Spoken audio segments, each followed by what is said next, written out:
And so welcome to the Minnesota PBIS Summer Institute. I'm going to hand it off to our Assistant Director, Eric Kloos. Good morning. Thanks, Erin. And I always like this slide. It's just kind of after a long, busy school year, there's just a peacefulness to like we're in June. Let's take a deep breath, a little bit of blue sky. Great to be together today. As we get started, I also really appreciate the fact that, for our presenters and panelists, the wonders of technology that allow us to participate from all over the state to hear those voices of implementation from all around the state, and also for the participants. It's not that long to think about when we used to do this in person, and need that we are able to bring this via the wonders of technology to really get that statewide representation involved in our day-to-day. So thank you. Next slide. When we present, we go over the commitments to equity we have at the department, and the three I'd like to highlight today, you'll see these in the presentations throughout the Institute, is prioritizing equity, measuring what matters, and going local. And I can't think enough the local presenters and examples that will be shared throughout this Summer Institute. Next slide. So as we get started, deep breath. We made it through one of the toughest Minnesota winters on record and another challenging school year. So take a breath, recharge, connect with our presenters and the content today. We also really want to recognize the sustained efforts to improve outcomes for students, and today, most notably, the PBIS work that you're doing. As we know, PBIS implementation, it really takes intentional, sustained effort over time. You're not going to see the results the day after you come back from professional development. It takes time to really put those pieces into place, and it takes hard work to keep them in place over time. And I love the content that we have that really helps support those messages at the Summer Institute this year. So thanks again for your PBIS work and your ongoing efforts.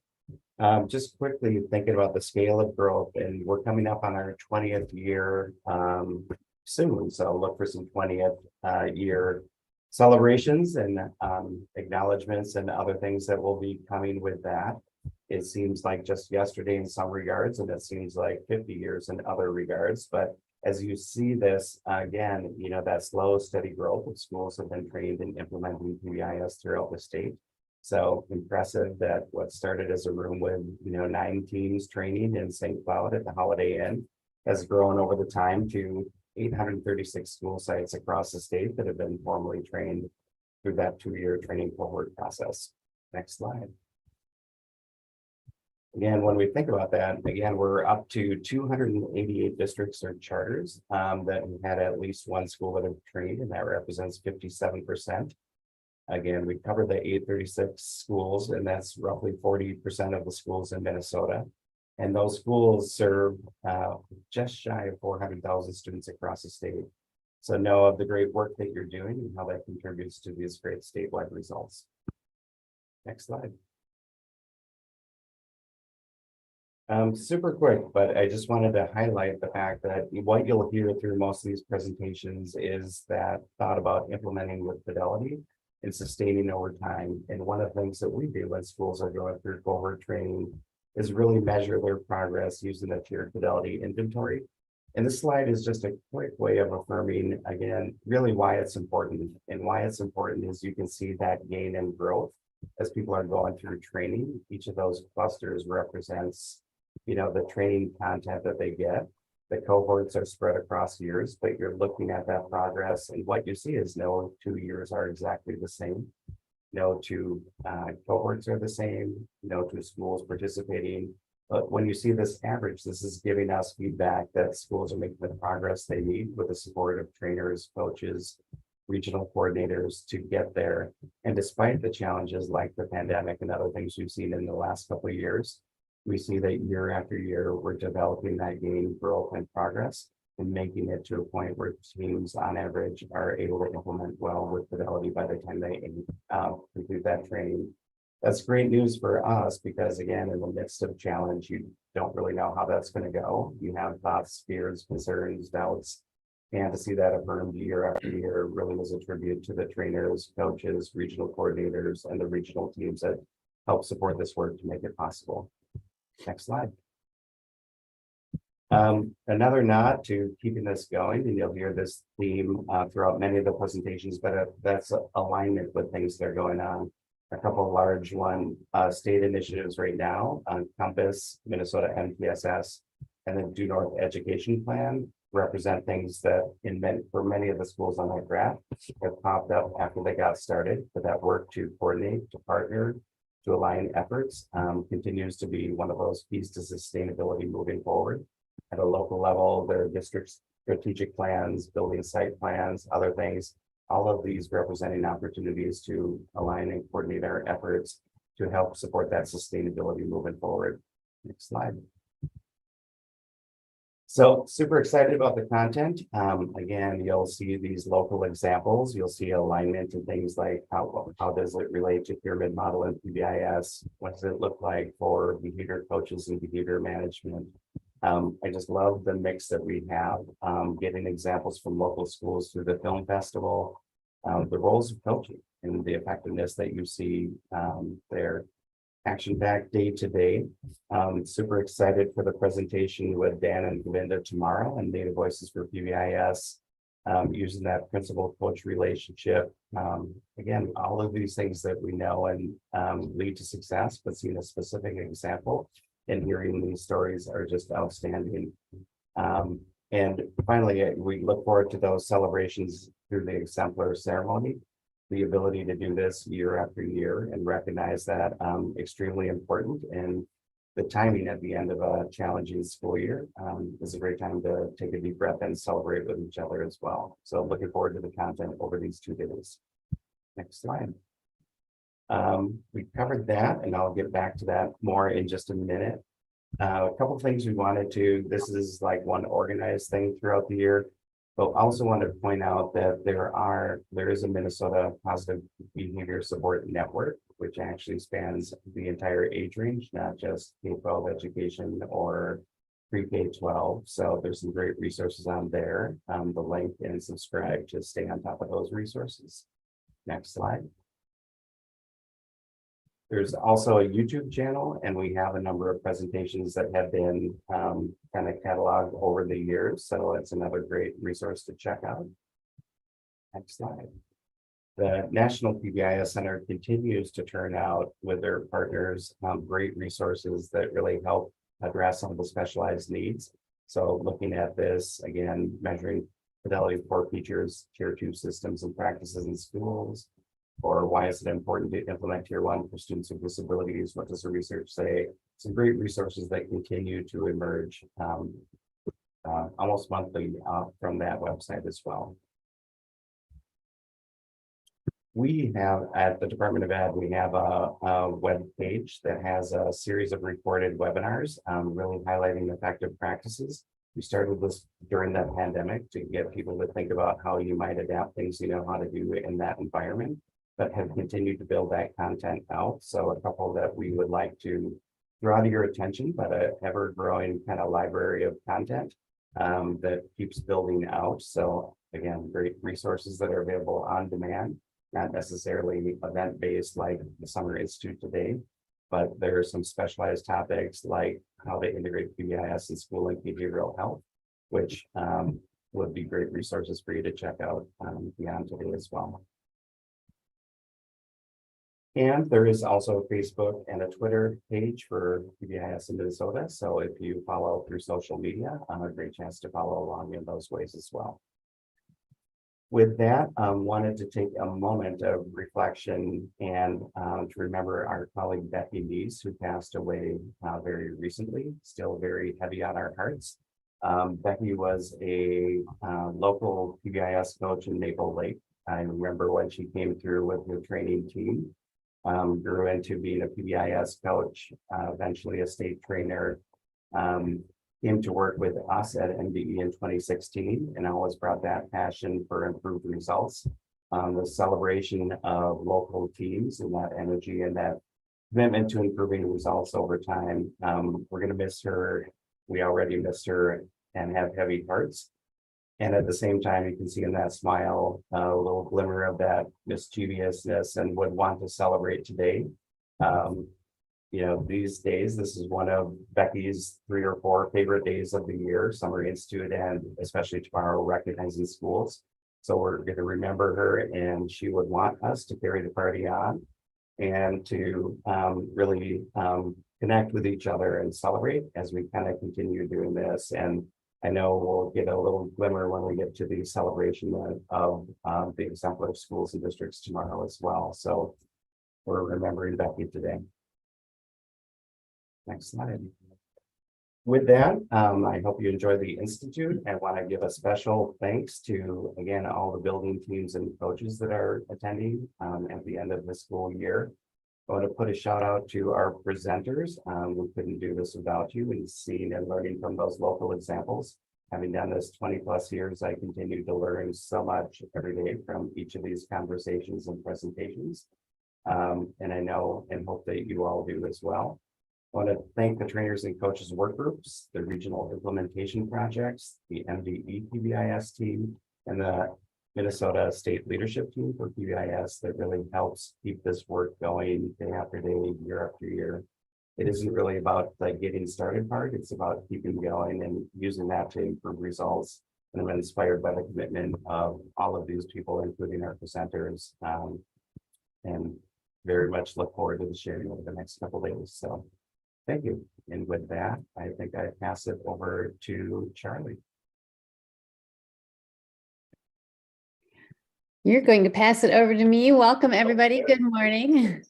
Glad that you're all here. I know that it is summer, but there's so much that we can learn from each other. So I'm really lucky to be able to introduce our moderator for our panel this morning. Charlie is a retired principal and lifelong educator who's worked as a high school teacher and a coach prior to serving 23 years as an administrator in the St. Cloud area schools. He has implemented PBIS strategies in schools and trained teams over 16 years. He was a part of cohort 1, so he has been here from the beginning. Currently, he is one of our North Region state trainers. He's an external coach, and he even presented a TEDx talk called Let's Be More Positive with Kids. So Charlie, I'll let you take over and introduce our panelists.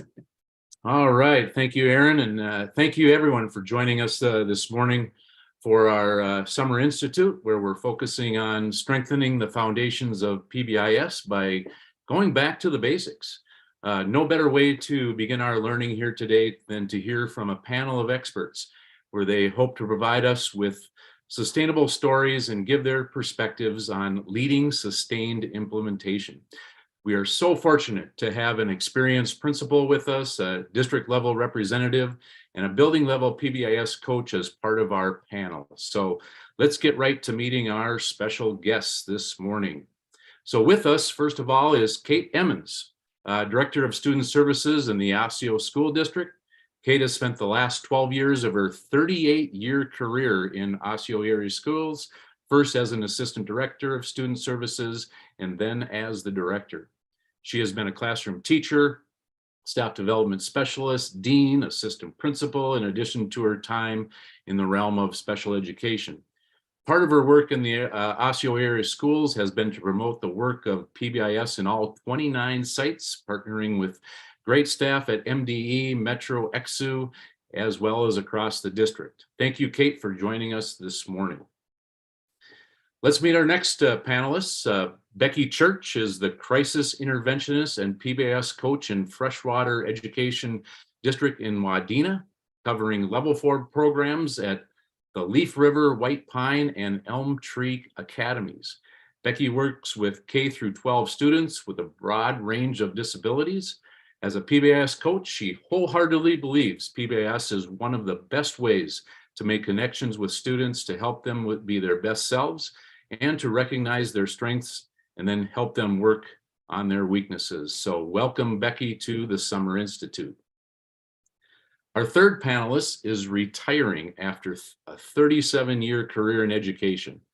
Mark Zebarth began his teaching career in 1986 before transitioning to be the Dean of Students at Malacca Senior High School, and then on to secondary principal at Ogilvie Public Schools. Mark was hired in 1997 by Cambridge Isanti Public Schools as the middle school principal and transferred to Isanti Intermediate and Cambridge Isanti STEAM School in 2006. He's extremely proud of the exemplar work his PBIS team has accomplished over the last 13 years. It's our privilege to include Mark as a panelist this morning. So with that, let's get straight to some of the important questions that we want to ask our ask our panelists of, and hopefully again kick off our learning here this morning. So Kate, we're going to begin with you. And as we look at your work with PBIS across the district in Osseo, what's been the best part of your PBIS implementation? So I kind of laughed when you said I was an expert, because I don't consider myself an expert. I consider myself a practitioner and constantly learning.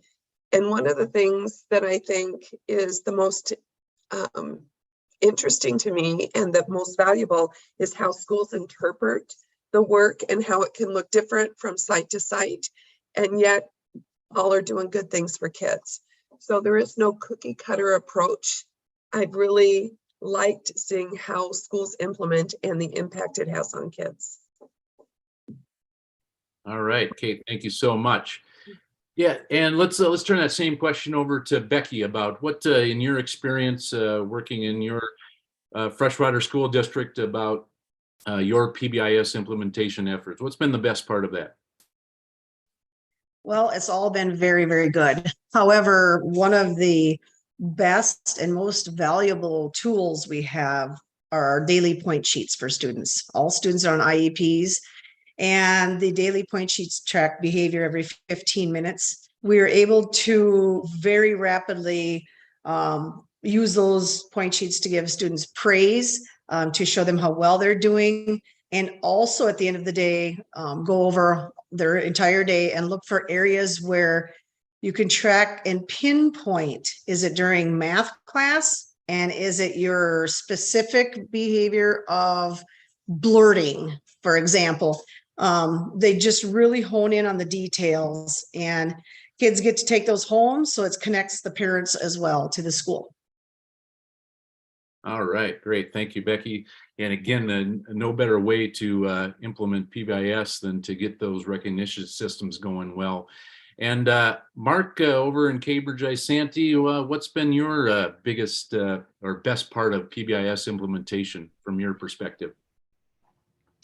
I think the best part about it is increasing our awareness of using data to make decisions, and using the data that we are collecting, because we had been collecting data, but we just never really knew how to interpret that to help us make better decisions in a lot of different areas, from student behavior to incentives to lots of different things. And so that's probably been one of the great things. The other thing has been just the organization and the detail and explaining our processes and procedures, and just having a more organized school. So students understand what's expected of them. They're taught those expectations, and then they're retaught those expectations. And then the incentive system we created allows the feedback loop then from adults to recognize students and to give them specific praise. All right, great. Thank you. Thank all three of you for answering that question. And again, we're hearing from those folks that had a lot of experience working with schools and different schools across their districts, and finding those things that actually work. But we also know that there's certainly challenges, right? The things that get modified as time goes on. So let's switch it around a little bit. And Becky, what do you think is your biggest hurdle as you were implementing PBIS? Well, as we're all aware, we have an increasingly speedy world happening around us, where everything is rush, rush, rush. And really the biggest hurdle is taking that time, slowing down, doing kind of a self-check and saying, wow, we've got to slow down and really make sure we're implementing all these parts of PBIS, because the outcome is so much better. And when we're rushing, we're skipping a lot of those things. So taking the time, and that's a hard thing to do, but if you do it, things will work out. Yeah, it seems like patience and having time across all educational endeavors is pretty critical, and none other than PBIS. So, Kate, when you think about that biggest hurdle that you've experienced, what comes across as the high point there? I think kids are put on this earth to drive us crazy at times. And every once in a while, even though we have a system, we have things in place, and then a student or two will come along that just find that last nerve and jump on it. And then it seems like we've lost what we remember what we should be doing, as opposed to, and then I go in and remind people, or work with, not remind, because that's not what I'm trying to say. Go in and say, what is it that we're trying to do with students? And overall, what is the positive behavior interventions, rather than let's get this kid out of here? Because we all know kids can get you. I mean, they'll figure it out how to drive you crazy. And it seems like sometimes that's their mission on earth. And as the adults in the situation, just try to remember that we're in this to make sure that that student has a great life outcome, and that they may not be behaving well right this minute or yet, that we have this system, the positive behavior interventions and supports in place to have better outcomes for that student, even though they're driving you crazy. Yeah, and they're coming back the next day, right? So, and the next day, and the next day. Yes, Really. The kids that drive you crazy are always coming to school. Absolutely. So I think it's a good point to have those systems put in place, because I know they're not going away. So you keep working at it. So Mark, from your perspective, again, in Cambridge ISAND, that biggest hurdle, one of the things that maybe you can be most proud of too, as you've gone through that. I think one of the things that was a challenge for us was that initial excitement when we had our team go through training, and then we started to have staff either retire or move other places, and to incorporate new staff and to keep the excitement going as we're transitioning to new staff. And I think just developing a good system has really helped us with that. And then making sure that we have a system in place where we have people, switching roles, and making sure that we're incorporating more people on the team. So that was something we learned in the process. And I really liked what Kate had just said earlier about sometimes it's really important too that we don't get overly concerned about maybe some behaviors of a few students and forget about the students. So one of the things that was a hurdle for us early on. And so I made a point of making sure that each month at our faculty meeting, I would share the percentage of students that had zero referrals, students that were being very successful with our program. And when we saw the high percentages, that was good. And then also to remind people that we have tier 2 and tier 3 systems of support in place, and that is why those systems are in place. So I think those were two kind of hurdles that we overcame. Great. So, Mark, I'm glad you mentioned that again, the turnover in staff, and I think that's one of the biggest pieces that a lot of schools, not only on their PBIS teams, but also from a administrative standpoint, and it's one of the key aspects of sustainability. So, you've been working with your team for 13 years. So, other things that you put into place when you think about sustainability. Specific items that you can lend to the attendees here this morning? Well, one of the things we did is we systematized it and put it into our system. So our back to school meetings in the fall, we have a section for PBIS that's just built in, where we talk about what our plans are for the year, talk about the matrix that we have, the different matrices, what areas, what that looks like. And then we just talk a little bit about our program for the year. We've been lucky to get some mini grants and some support from our district to allow us to do some planning. And that's been very, very helpful for us as well, to have that time to share that. And then also to really work on that staff buy-in, and sharing data has been very helpful with that. When people see that their efforts are making a difference, it helps with staff buy-in as well. Got it. Great. So Becky, from your perspective, PBIS coach and those putting things into place that trying to sustain it, and you're working with a number of different buildings and situations in your perspective. So what are those key things for sustainability that continue to work year after year? One thing we do is I created a training, a PBIS training. Actually, you came to our school, Charlie, and did a PBIS 101. That was excellent. That was really great. And then as staff, new staff come on and things like that, I just created a short training. So some of our beginning of the year workshops, we have a definite PBIS workshop because our program is completely PBIS. It's how we operate. And then to sustain it throughout the year and years to come, we have weekly child study meetings, and PBIS is just on the agenda every single week. We review PBIS, talk about our top 5 students in our program, as well as every Friday we have drawings for students, and staff is recognized too at that. So it's just part of our school life. It really is.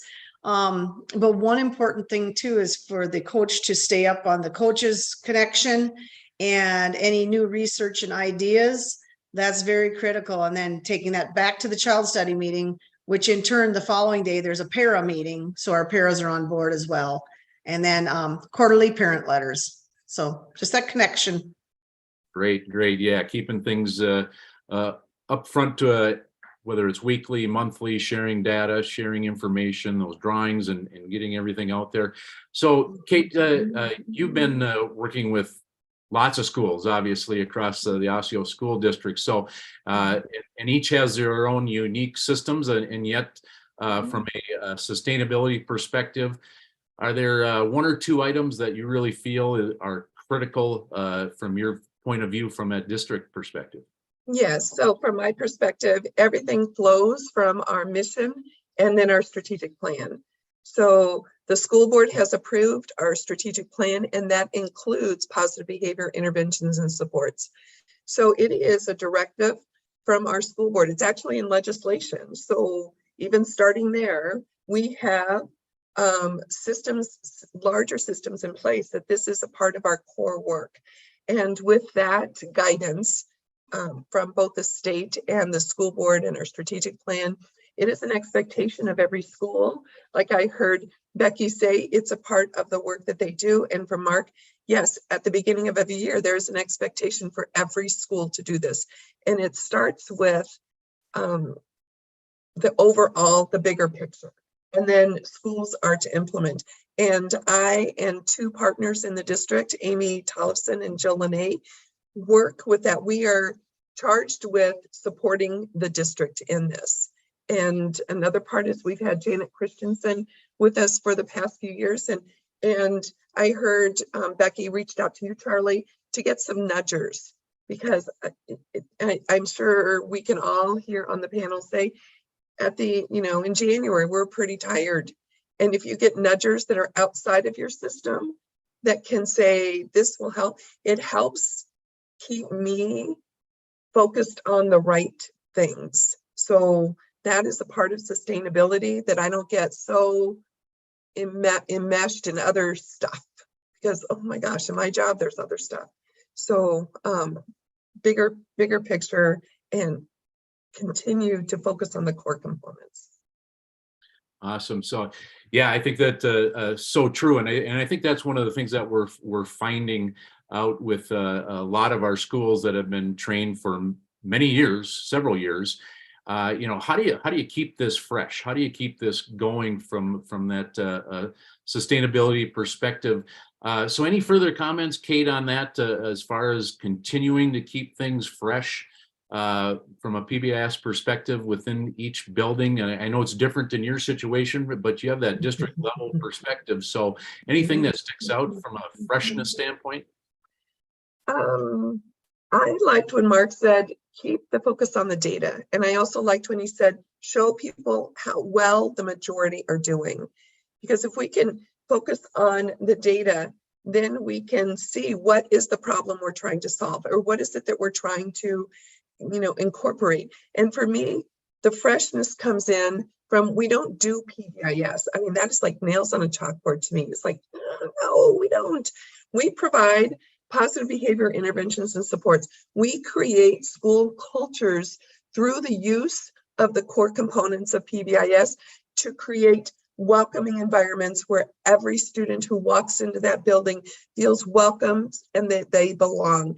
And to me, if we keep the focus on the students, that's what keeps it fresh for me, because every year it's a different group of kids. Yes, you have in a K-5 building or pre-K-5 building or 6-8 or 9-12 or even our transition program. Yes, many stay the same, but they could show up differently. So it's like, what are we trying to do? And the other way to keep it really fresh, in my opinion, get your students in there.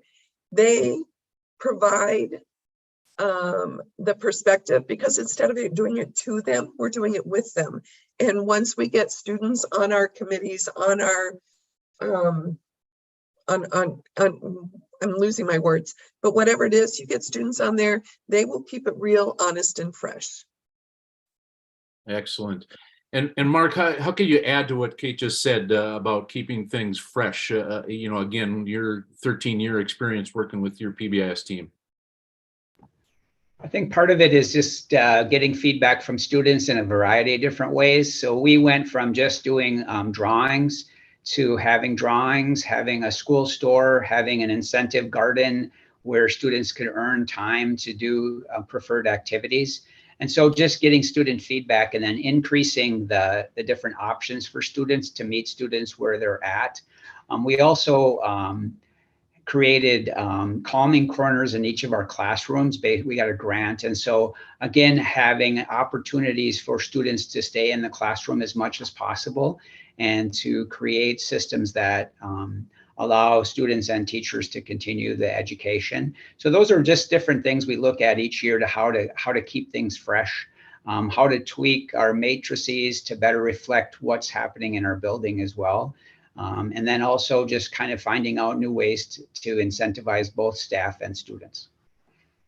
Great. And Becky, how about from your perspective, keeping things fresh across those different academies that you have to work with? Well, definitely hearing both Kate and Mark, the student component, when the students buy in, the staff buy in, because then students are feeling a part of things. So with those student committees, that's critical, having them come up with the incentives, having them do a survey, having them decide what should be in school store rather than us having a store full of things kids aren't buying because we didn't ask them what they like. And just those celebrations, really, you've got to celebrate the good, and that gives you more opportunity to work on the weaknesses because everybody's more uplifted. And I agree wholeheartedly with Kate too, when she said have it where kids are feeling welcome. That number one is building those relationships and connections. That's with students and staff and parents. And then number two, you are acknowledging the good. And I think it was Mark that said that quite a ways back, acknowledging all that good. And we tend to focus sometimes on the tough spots. And then number three, use your data. You have got to collect and use your data. That is so critical. And I don't know what people use for data, but I know we use Swiss, and it's incredibly powerful.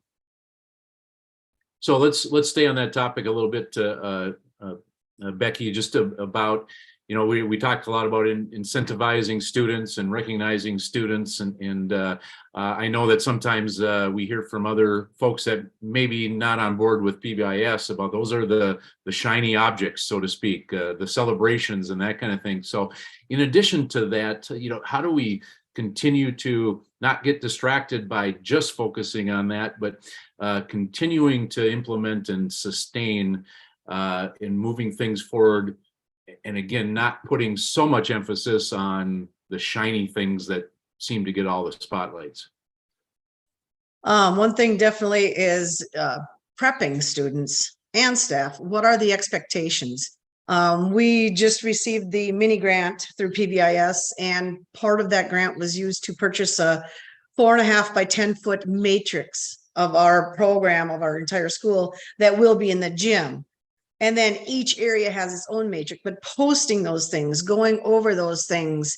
And when you know what you have to do, it's a lot easier to do it. So we need to step back and look at kids in the same way. When they know what's expected, you know, that's how we teach them what to do. And then the shiny objects can be very simple, as much as small as a little sticky note, and just walk by a student's desk, then stick it on their desk and says, "You're great." It doesn't have to always be a tangible item. And the one-on-one conversation, they love that. Another thing we used to do is that lunch and a funny. They get to pick another peer, go back to the classroom with the staff and the two peers and watch America's Funniest Videos while they eat lunch. Just tiny little things that do not cost anything. And it just, attitude is really what's behind all of it. And those positive attitudes will sustain you forever. Very good. And Kate, how about again from your perspective, you know, that how do you staying focused on implementation across all your buildings and that sustainability thing, and again not getting so distracted from the shiny things that a lot of teams want to do? Mm-hmm. So my background is as an EBD teacher, and I would always say you can get from the candy bar to the Porsche pretty quick. And when you're focusing on the stuff rather than what is the intent. So the intent is to recognize that people do better when they're acknowledged in any way, shape, or form. I still have a sticky note, Becky. That's so funny because I still have a sticky note from a prior boss who wrote just "well done" after a pretty harrowing meeting. And I still have that sticky note. So it's not the candy bar, it's not the thing, it's actually the recognition. And so much of it is we focus on the 2 to 3 that are, you know, driving us, you know, like take the majority of our time and do all the rest of it, rather than, you know, how about saying to some student, you know, "nicely done." And those little things, although I do love going to our schools when they do the assemblies at the elementary schools and they have their mascot. I mean, it is just fun and it creates a culture. And we are the Bulldogs, we're the Road Runners, we're the this, we're the that. It isn't the intent is to, you know, get everybody the 10 cents that they so deserve. It is to create a culture, have everybody feel welcomed and included and acknowledged. So I think I've fought that fight for so long about rewards, and I'm just over it. It's like, no, it's a system of acknowledgement. And I believe we should all be acknowledged. I'm reading the chat and some of my friends here are saying, "Great, you know, way to go, Kate." And I'm like, like, Yeah, excellent. You know, so. Yeah. Thank you for that. Yeah, and again, I think what one of the key pieces here is all of you, when you're responding to these questions, you're going back to the basics, right? And one of those basics that when we went through cohort training was to really connect PBIS strategies and the different components to what you're already doing. So, Mark, when you think about your experience and the things that were already in place at your school, how did you make that connection with PBIS and the things that you were already hoping to accomplish? Well, we already had expectations for students, but creating a system where we taught those expectations and then reinforced those expectations through reteaching when opportunities presented themselves. That made it a really easy system, and we all had classroom expectations, and to create classroom expectations so that students knew what was expected helps create a welcoming and safe community. Because if I know what's expected everywhere I go in my school, it helps me take some of the anxiety out of school if I know that school is a safe place because we have expectations everywhere. And we already had that in place, so that worked out well. And we also, obviously, every teacher had a different way of acknowledging students. So kind of creating a school-wide acknowledgement system that uses a variety of things from just, basically just praising students by saying, great job when you walked in the hallway or whatever the case might be, but being very specific. Sometimes that's all a student needs, and other students have other ways. But we just basically took things we were already doing and just kind of created a system so that they were all in one place. And that's what PBIS helped us do.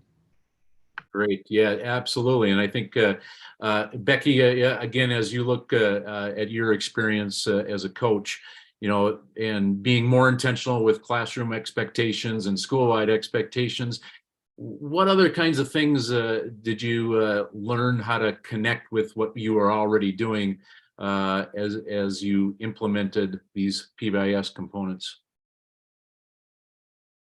Well, with students in special education, and primarily EBD students, there are already things in place to work on goals, behavioral goals. And so just connecting some of those things to PBIS, for example, how you approach a student, things like that, it all goes together with the PBIS, because if you've got a student that needs to be approached slowly because of maybe anxiety or something like that, using your PBIS, you can, announce, I'm going to be coming around and I'm going to be talking to you individually. So if I come up beside you, that's what this is for. So kind of that pre-teaching, the expectation, or what's going to happen next. So they know, and they just kind of go hand in hand. And so a lot of those things are connecting. Awesome. Very good. And Kate, again, earlier you mentioned strategic plan and mission for the district, and including PBIS in there. There must have been other initiatives that were also included within that strategic plan and mission that now connect well. Was there anything specific that you can add to that piece that was part of those district level plans? Let me think, because it was a long time ago that it became part of our strategic plan. And one of the things, excuse me, is we partnered, and this was, I think Eric can weigh in, 12 years ago, 11 years ago, we worked with MDE on a give and get as a partnership because we were in our infancy. And even though I know PBIS has been around, Osseo area schools did not adopt it until maybe 11 years ago when we started sending people through cohort. I don't even remember what the first, we were not in cohort 1, clearly. And so you would not have seen Osseo area schools in your cohort, Charlie. But then we worked with MDE, and with the fidelity of implementation and implementation science, that's what their expertise brought to the table. They helped us know what to do so that we could implement with fidelity rather than going, oh, today it's Tuesday, this sounds like a good idea. So if you haven't, I would get with somebody. If it's not MDE, Janet Christensen's on here. I see Aaron Farrell. I think Debbie Duran is here, Eric Clues.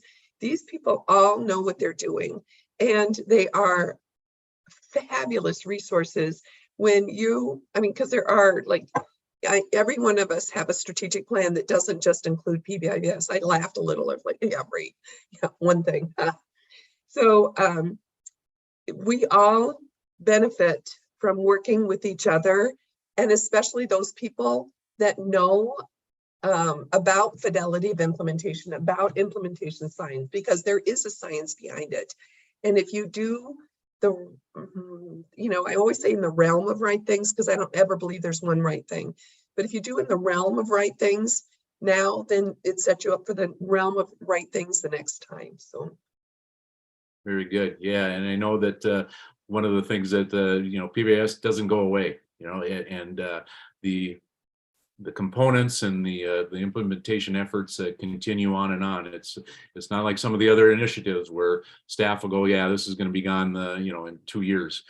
So great responses to that. Let's shift gears a little bit here, Becky, and talk about how do you continue to get that staff buy-in and commitment over time? It's one of the key questions that continues to come up with a lot of our schools that have been trained for many years. So, Becky, up there in Wadena, what do you think about that staff buy-in and commitment? What are some of the things you do to hopefully stabilize that throughout the years? That is a tough thing. It is. One thing with the level 4, PBIS is an integral part of our program. We just use PBIS. It is just, with the systems approach, all of that, it is our being. It's what we do. But new staff coming in have a tough time understanding it sometimes. The best thing is to have them see it in action.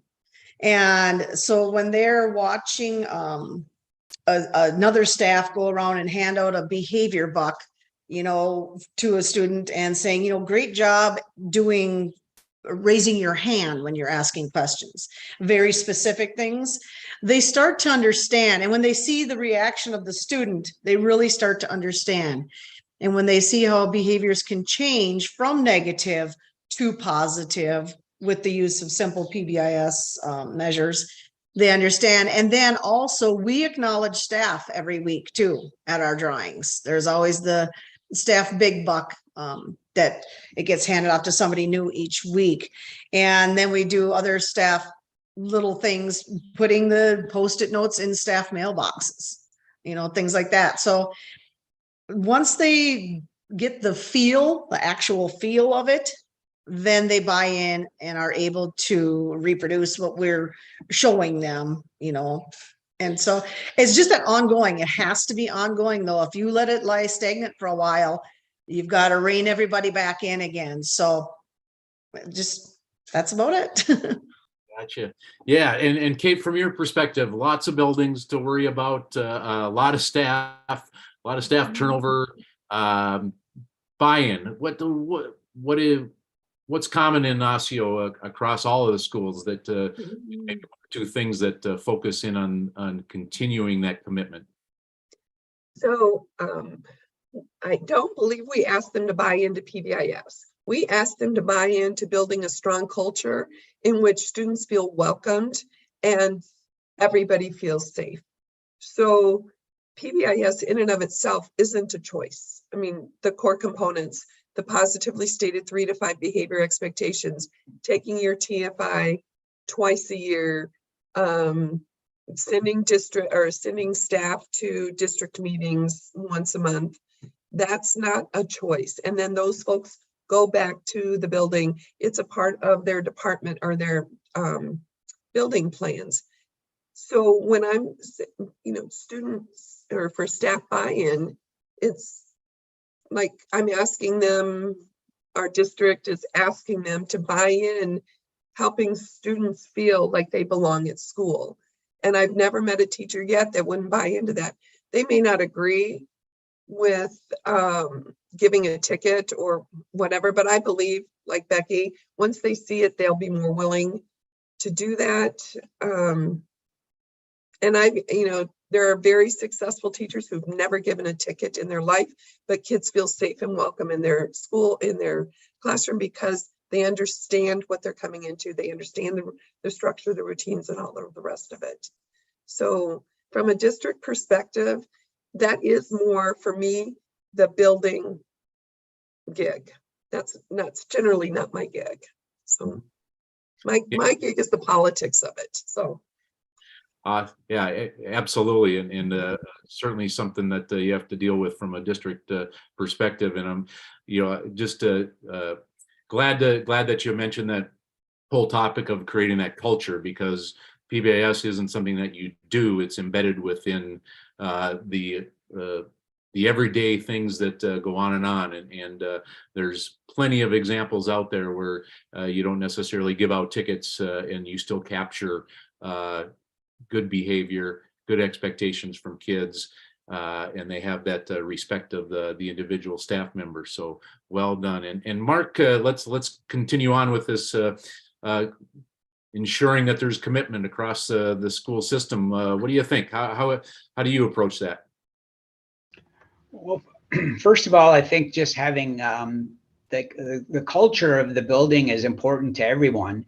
And so really tying it all into building a positive culture where everyone feels welcomed is just part of what we do.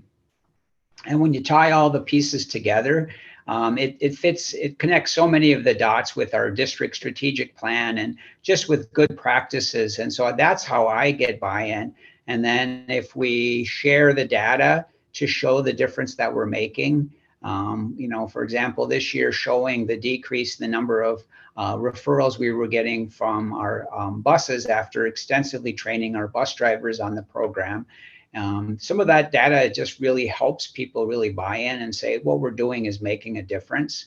And so that's where data is really important with staff buy-in as well. And then just having a system in place that people understand that that's how we are Blue Jackets in Cambridge Isani. We have a system in place to make people feel safe and welcomed. Excellent. So Mark, let's stay with you for a moment here, and kind of related to again continuing with buy-in and that staff commitment. Earlier you talked about the turnover when we were discussing sustainability and the challenges with staff turnover, particularly on the PBIS team. And let's think about new staff and new teachers coming into your building or new support staff coming into your building.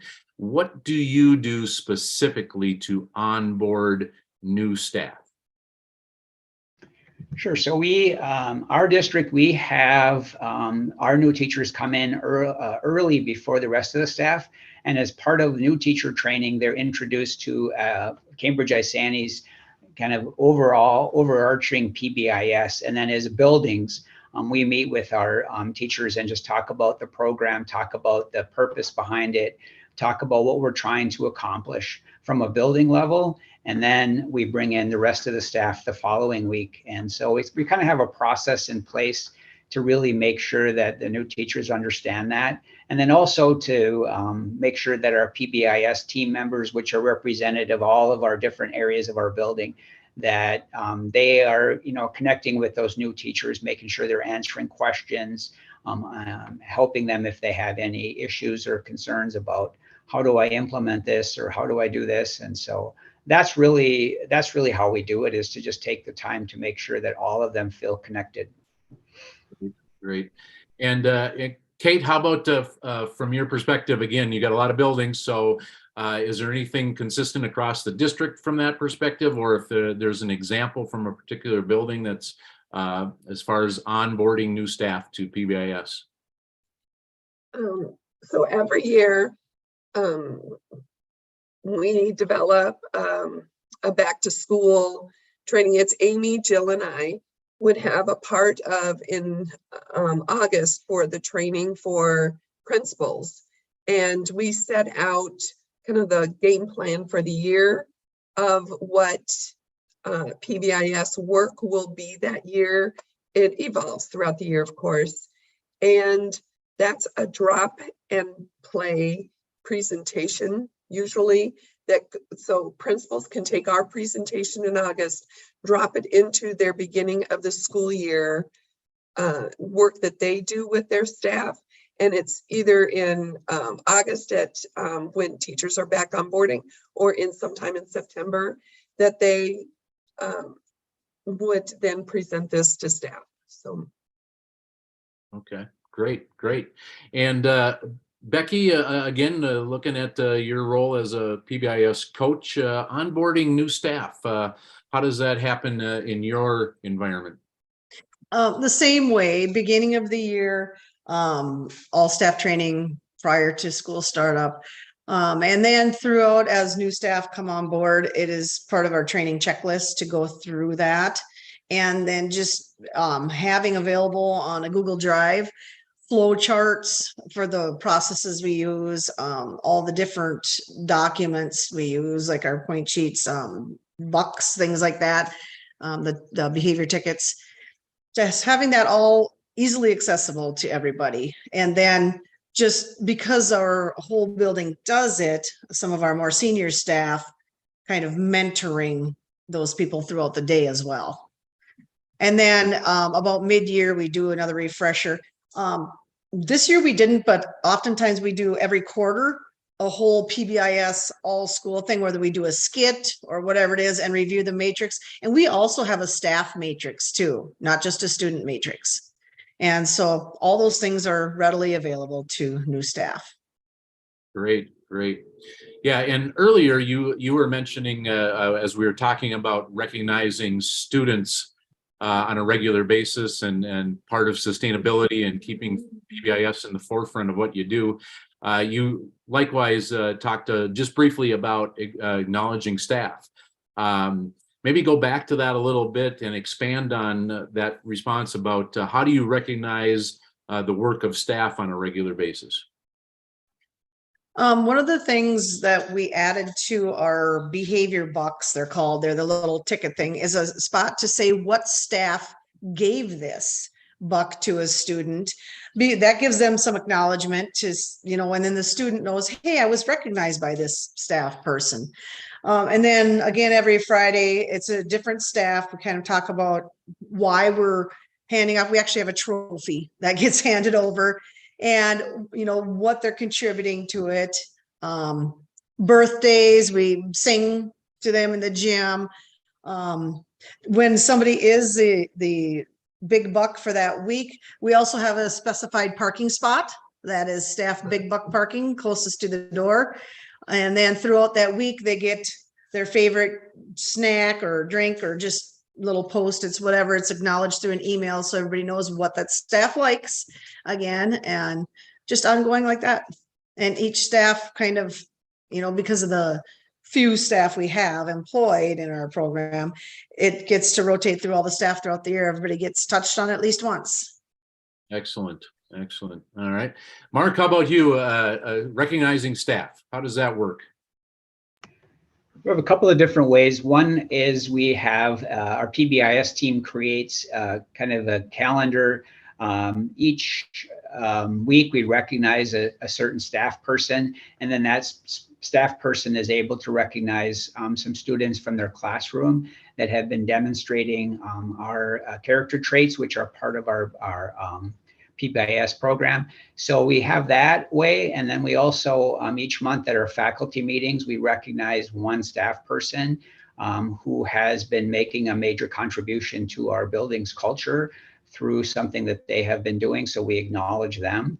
And then we do what we kind of call the random motivator, where randomly when we do our drawings, we recognize staff. And so on those weeks when I don't announce it, we'll buy Caribou gift cards or something for staff that have been recognizing students just as an incentive as well.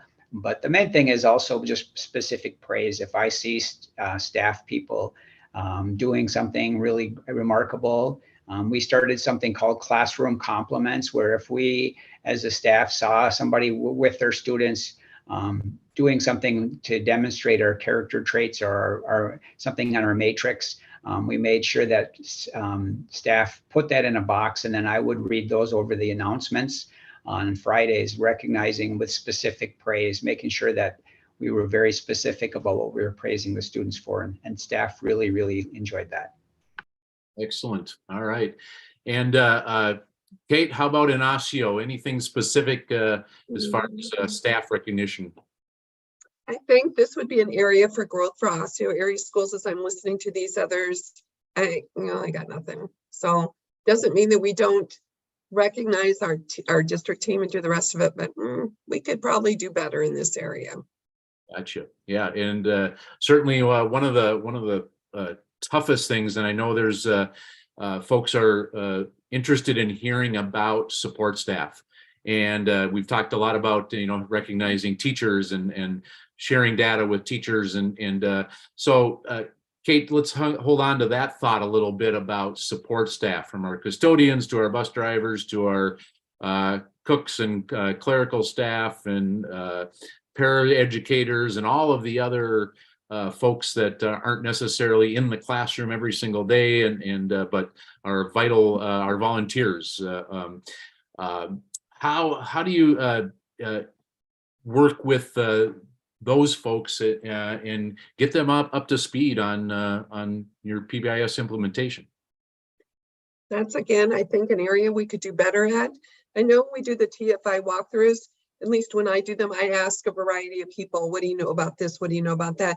And that information then goes to the principal so that they could see who in their building knows what the plan is, or what the work is around this, and then who's aware and who is not.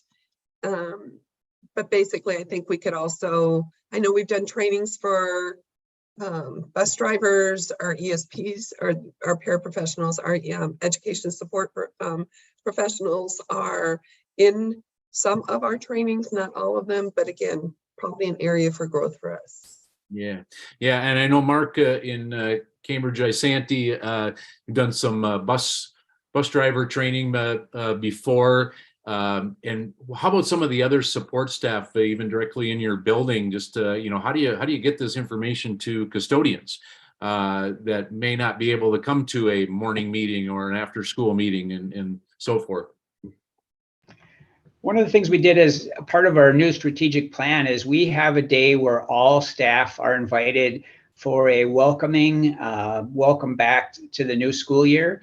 And we have taken some time to divide staff into small groups, and then we share our district-wide PBIS vision, and those small groups include all of our support staff members as well as teachers, principals.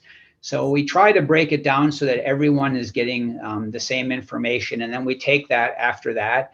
Then I would meet with the custodians or with our paraprofessionals or office staff or whichever group it is, and just kind of get more specific about building level. So it starts at the district and then we take it down to the building level. And that's been very, very helpful, taking some time to do that. Great. Building in time for everyone, because I know we often focus on our classroom teachers, and rightly so, but at the same time, we have so many other folks that make our buildings go. So Becky, how about you? Anything that sticks out from getting to those support staff members and how they can best implement these components? Well, everybody in the building does the PBIS, and with the custodian, sometimes the custodians, sometimes we need to have students help setting up tables, things like that. And they will go with the custodian. Then afterwards, we kind of wait with the students there, how did it go and things like that. And so the custodian is able to praise them there. And then as far as bus drivers, we have PBIS included as part of our matrix, the bus and vans. And so students get behavior bucks, or they're called bus bucks, which they can in turn use for the store. And so the drivers are connecting that, and they are saying, here's you earned all of your bucks, thank you for following the rules on the van, things like that. And also able to say, you're not getting all of them because of this. So now tonight when you get on, here's what I expect. So our matrix includes all these areas as well. That helps. Very good. Very good. Thank you for all those responses. And I know we got a question from Allie just about data. And I know that was one of the things that question that we have here towards the end. So let's go right to that question from Allie about is there or should there be a set template for points sheet? I know that was mentioned earlier. So Becky, how about, I think you mentioned the point sheet piece earlier on in one of your responses. Is there, talk about your template if there is one, and then, should there be? And that's Allie's question for that. One thing for us, yes, we have a set template for our program, K-12 students. Of course, their classes will look different, but the part about having a set template is when a student moves from a lower elementary to an upper, to a middle school, to a high school room, if they're there that long, or we hopefully they transition back, but sometimes they don't, or if they're between grades or whatever, they know what that point sheet looks like coming in the fall. It's not some whole new thing to learn. It's part of keeping those expectations the same. They're already aware of what's happening. And as far as recording our data, yes, we use an Excel spreadsheet to track percentages for students. That's how they earn points. And using that same template also helps staff. If staff need to change rooms from year to year, they know what to do. They know how to do it. And it just helps keep your data much more accurate. If you've got all these different things, it can be kind of confusing. And the sweet part of us collecting data on these point sheets and percentages is you turn around and use those percentages for your goals on your IEPs. So yes, I think there is a huge benefit to a set template. Excellent. Very good. And Kate, Director of Student Services and point sheets with your students with disabilities. Talk a little bit about that and what happens in OSSEO. Point sheets related to their IEPs are related to their goals on their IEP. We do not have a set system over the 28 sites. It would just depend on the student and what they're trying to do, but I don't have a system like Becky does where everybody there is, there for this, a similar purpose. So in our school, it's highly individualized, and every student who has a point sheet is taught about their point sheet, and teachers who work with that student also understand like how to rate and so on, but not over all the 30 sites or so. Okay, very good. Yeah. And Mark, as far as the importance of having a consistent template for those point sheets, what's your perspective on that? Yeah, so our special ed department, there are a few different templates depending upon the students' areas that they're focusing in on their IEP goals.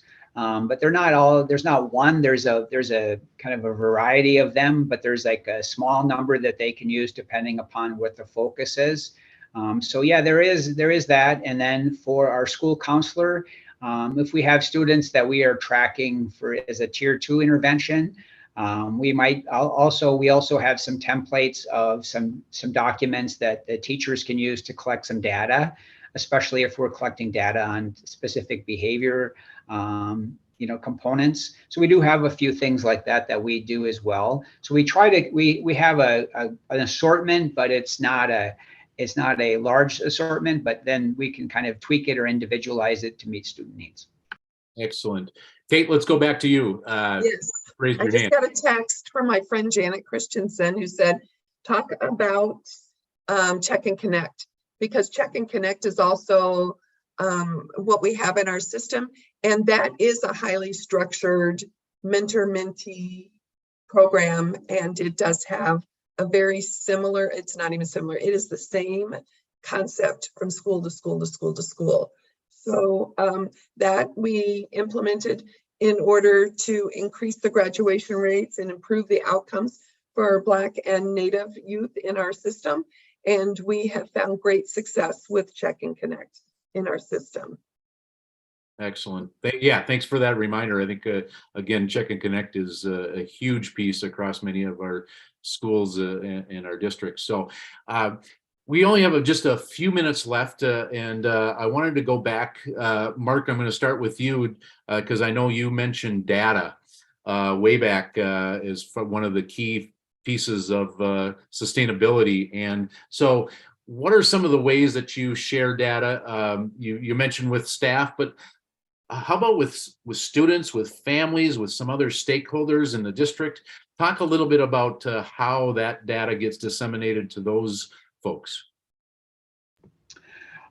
Yeah, so what we do every year is we set some goals of areas that we hope as a PBIS team to make improvements on, and then we just share that those outcomes. So we talked about the bus, making the bus a more welcoming environment.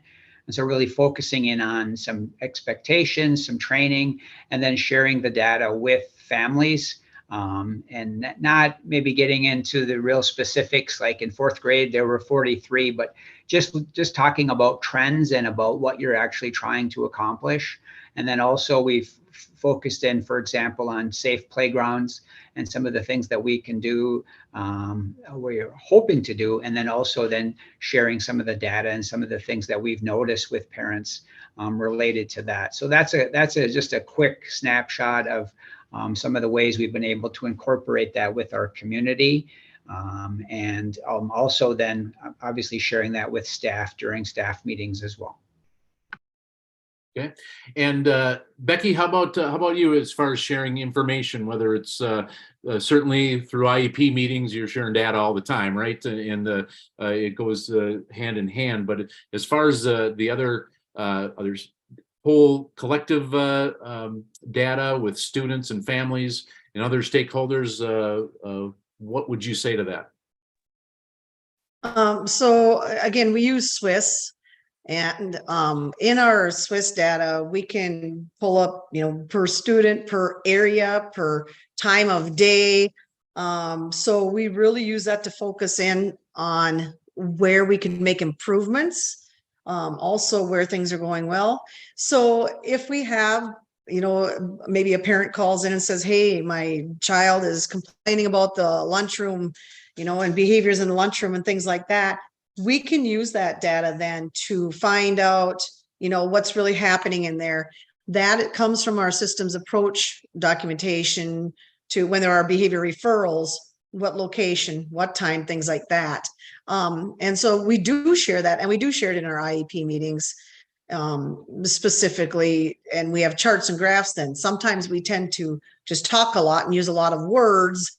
Well, when you have charts and graphs, that's also helping. You have a visual then of areas you're working on or things that are going well. So we can break it down in pretty fine detail. And then we can also share that with administration as far as how things are going. If maybe we need some type of equipment or tool or something to help us in an area when we're doing a purchase order, we can back that up saying, here's data to show this is what we need. Perfect. All right. Well, we are out of time for this panel discussion. I want to thank our guest experts, our panelists, Kate and Becky and Mark, so much for all of your wisdom and sharing that expertise with us here this morning. And you've really kicked off the Summer Institute well and got us all thinking about a lot of different things. So I appreciate it. And best of luck to everybody for the rest of the morning here, for the rest of the sessions that you'll be attending. Thank you all for attending this panel discussion, and enjoy the rest of the Institute. Thank you so much, Charlie and Becky and Mark and Kate, for sharing all of your wonderful experience. We really appreciate you. Just so participants know, we have a break here from 10:15 to 10:25, and the next session will start at 10:25. If you're attending the West Tonka Pyramid Model and PBIS presentation, that is happening in this same Zoom link.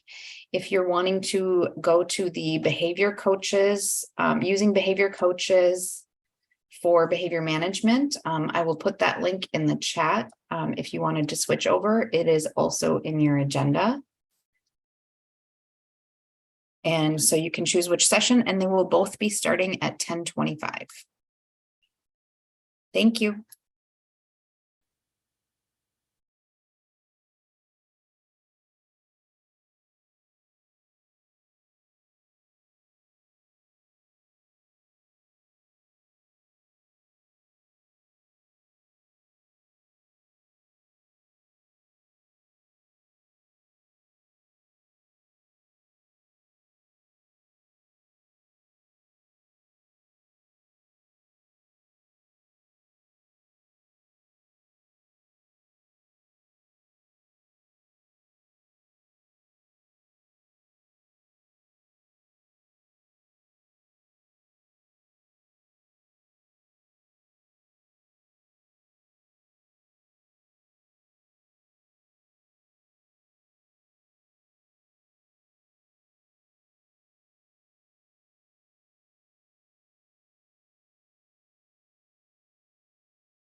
Angie, we had to switch.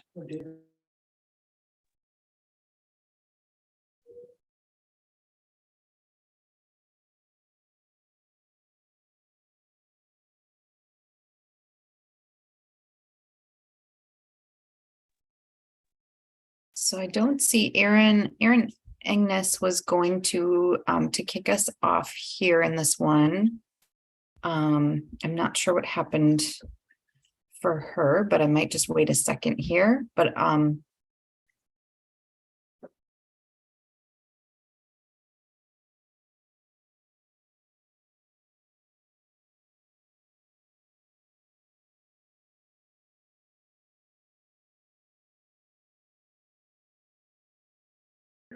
right. Well,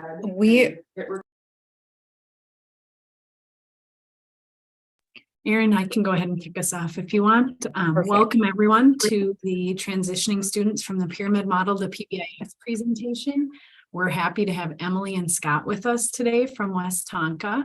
And just as our opening session was, we are in webinar format. So if you have any questions, please feel free to use the Q&A box or the chat function, and we'd be happy to address those.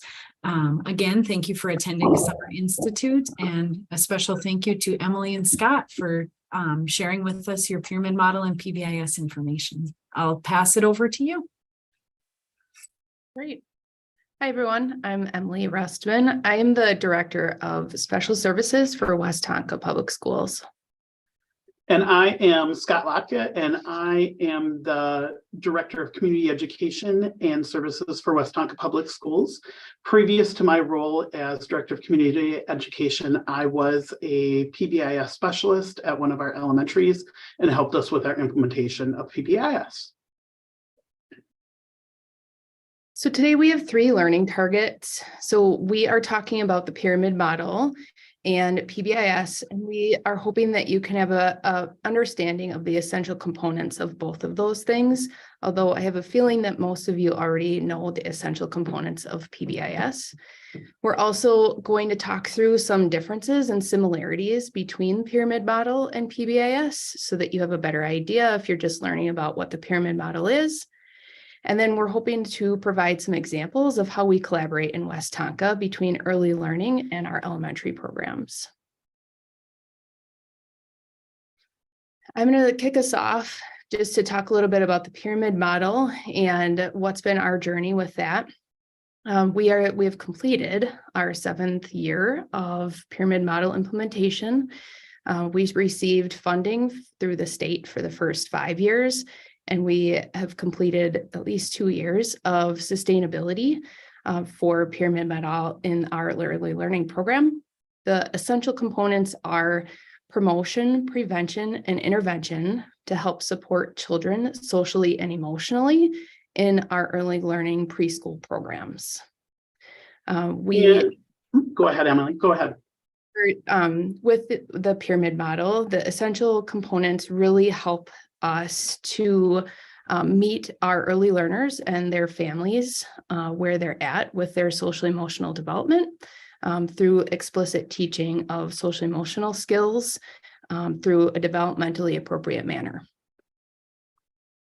And as far as PBIS in our district goes, so our district is a K through 7 PBIS model. So we have 2 elementary schools and 1 bigger middle school, and both of them use PBIS.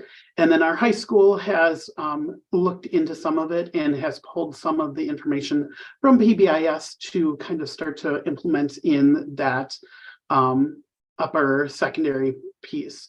But as we look in it, we are in our 6th year of implementation, especially at the elementary. Our middle school is a couple years behind, and we have reached fidelity, and we've reached sustainability and have become exemplar schools for, I want to say, the last 4 years or three or 4 years of it.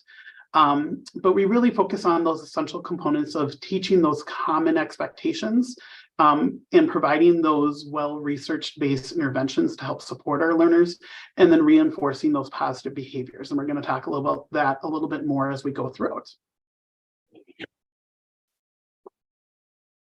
I apologize, this graphic is a little bit blurry, but wanted to just show you a little bit about the pyramid model. As you could see, it looks like the PBIS or MTSS triangle. It represents it fairly similarly.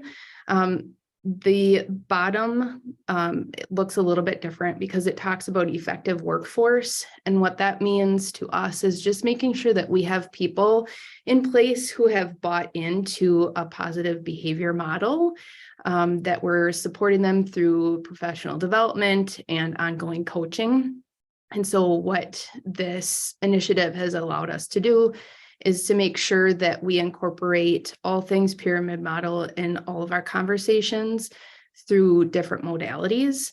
It also focuses on the environment and what that looks like to make sure that we are promoting different social emotional developmental areas within different parts of our classroom.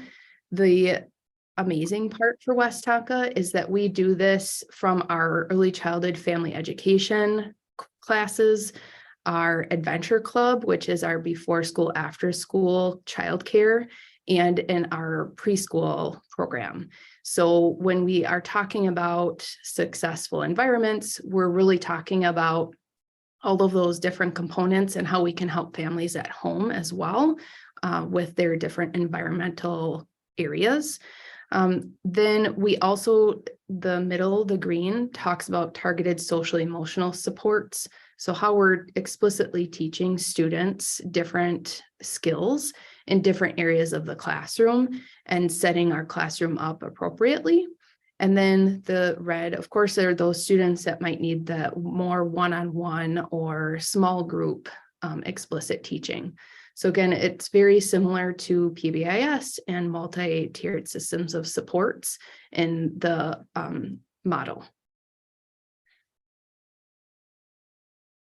Okay, as we dive in now a little bit more, like Emily said, many of you probably know the essential components of PBIS, but we didn't quite know who we were going to get in here. So we do have some slides on just what that's going to look like. But we're going to also tie in what that pyramid model and how that relates to each other.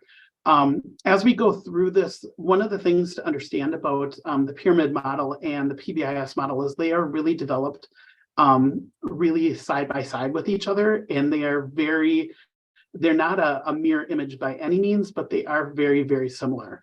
And in some cases around the United States, actually, the pyramid model is what we call it, is referred to as EC PBIS for early childhood PBIS. So they do relate. But when we're looking at those major components of PBIS, we really focus on teaching the appropriate behaviors in all settings. So that teaching component is huge. And that's not only important in PBIS, but it's extremely, extremely important in our pyramid model with our early learners. This is our foundation piece of it. And then we really focus on that intervention of when those expectations are not met. How do we intervene? What kind of interventions do we have in place? And then that recognition piece of when those behaviors are met, how do we recognize that? How do we celebrate that with our kids? As Emily had talked about in that previous slide about that top piece of the triangle, that red piece, was really focusing on those tailored interventions specifically for a small group or individuals. And we really do use that. These graphics here, the prevent, teach, reinforce, is something that we use for those tier 2, tier 3 students. And there is the PTRYC, as we call it, the prevent, teach, reinforce for young children, is what we use for our early learners in the pyramid model. So they really go hand in hand, and they really focus and go side by side, which helps us with those discussions as we are talking of moving kids between the pyramid model and PBIS. Okay, the next piece, again, going into just a little bit more generally about PBIS. As we know, PBIS is all about building culture, and the pyramid model does the same. It's setting those foundations for it, setting kids up to be successful. PBIS is a 3 to 5 year process. The pyramid model, as we talked about earlier, is more of a 5-year implementation process. but it's all data-driven programs to help schools reduce those office referrals by 50%. And our goal within pyramid model is also to reduce that. We call them in the pyramid model not office referrals, but more so behavior incident referrals or behavior incident reports. And again, the ultimate goal is to help socially and emotionally develop those individuals so that we can reduce some of those behaviors down the road. The focus is on really the school's ability to teach and positively support these behaviors of all the students. This is a school-wide discipline for PBIS as well as pyramid model. When we do this for both and we agree to sign on, just like pyramid and PBIS, we have to have all staff who are interested in implementing this and going forward. So there's a staff survey that's put out and you want at least 80% to be involved in this. We gained almost 100% actually at both our early learning and our elementary levels as we went forward with this. But ultimately, as we're looking through all of this, it's really about it's for and by all students, all staff, and in all settings. So Emily mentioned that environment piece and the different environments.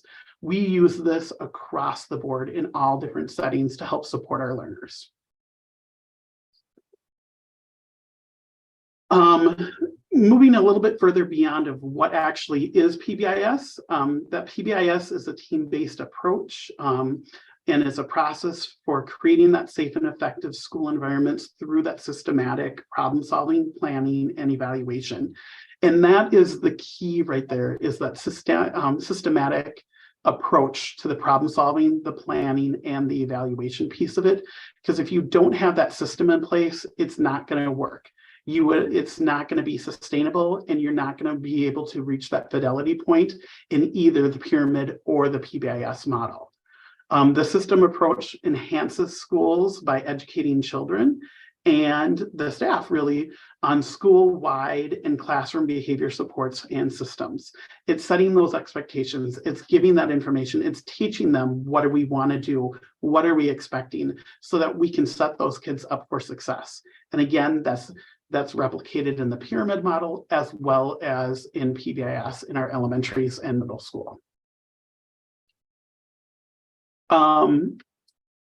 Continuing on, talking about a little bit more PBIS, the focus of PBIS needs to be on that teaching and supporting the positive behaviors of all students. So when we talk about that teaching and intervening and reinforcing piece of it, the teaching is so huge. At the elementary level, with PBIS, this is taught systemically at least 3 times a year. So it's taught at the very beginning of what our overall matrix is, so our matrix of all of the rules and expectations for students and staff in all settings. That is introduced at the beginning of the year. It's taught over the course of at least a week or 2 very intentionally. Kids are able to tour those different spaces and see what is expected, review it, ask questions, do activities in that, and then gain that feedback. That is again then reviewed typically in usually later November or early December, and then is also reviewed again in usually the end of January, first part of March, February. And so specifically teaching those, reviewing them, and constantly keeping that conversation going for students and for staff. Understanding though that PBIS is a framework for schools to create this common set of expectations is important. Okay, this is not a policy. It's more the framework and the procedures that are put into place to help support our learners. And the same exact thing happens again at the pyramid model. It's so how they work so well together. And I'm so excited that West Tonka has taken the approach to be able to start our early learners from birth all the way down through 7th grade to help support them in the social emotional learning and the positive behavior. We'll move on to the next slide. So in an effort to demonstrate some of the similarities and differences between the pyramid model and PBIS and kind of get into more of the nitty-gritty comparisons, the next few slides are going to talk a little bit about some different components through those essential components of pyramid model and PBIS. So when we talk about just in generalities, which we've been kind of doing, but everybody learns a little bit differently. When we're talking about pyramid model, what does it look like? So it's still multi-tiered. We're still using data and assessments to base all of our interventions on so that we can develop some intentional individualized behavior support plans for our early learners. We are explicitly teaching different social skills that are developmentally appropriate for our students. So we're teaching them in fun ways. We have supportive and responsive relationships. And for the pyramid model, not only is it emphasis on students, but also their families. So how can we include family feedback, family input, teaching families some of those skills with the use of our family educators, so that all of our staff are speaking the same language, our students are explicitly learning those skills, and the families are getting the supports that they also need. And then again, like we had, Scott had talked about, it's classroom-wide, school-wide, program-wide for birth to 5 in Westonka. And then going on and picking up from there for PBIS, as Emily mentioned earlier, again, that is the 3-tiered model that really replicates the MTSS model. But PBIS should have at least 3 to 5 common, short, and clear expectations. In Westonka, we use SOAR, so being safe, own it, achieve, and respect. Our middle school then takes it up and they have a very similar approach, but they use pride, which then takes it kind of just a little bit more. So it takes those same rules. So we start with our early learning with the 3 Bs. So be safe, be kind, and be yourself. To SOAR, safe, own it, achieve, and respect. To then pride. And those expectations are continually taught, and they're even added more each level. There is a school-wide matrix that I mentioned earlier that really focuses on every single area within the school and just teaching those expectations of what is expected for not only the students, but what is the expectation for the adults in that space as well, so that the students know what they can expect.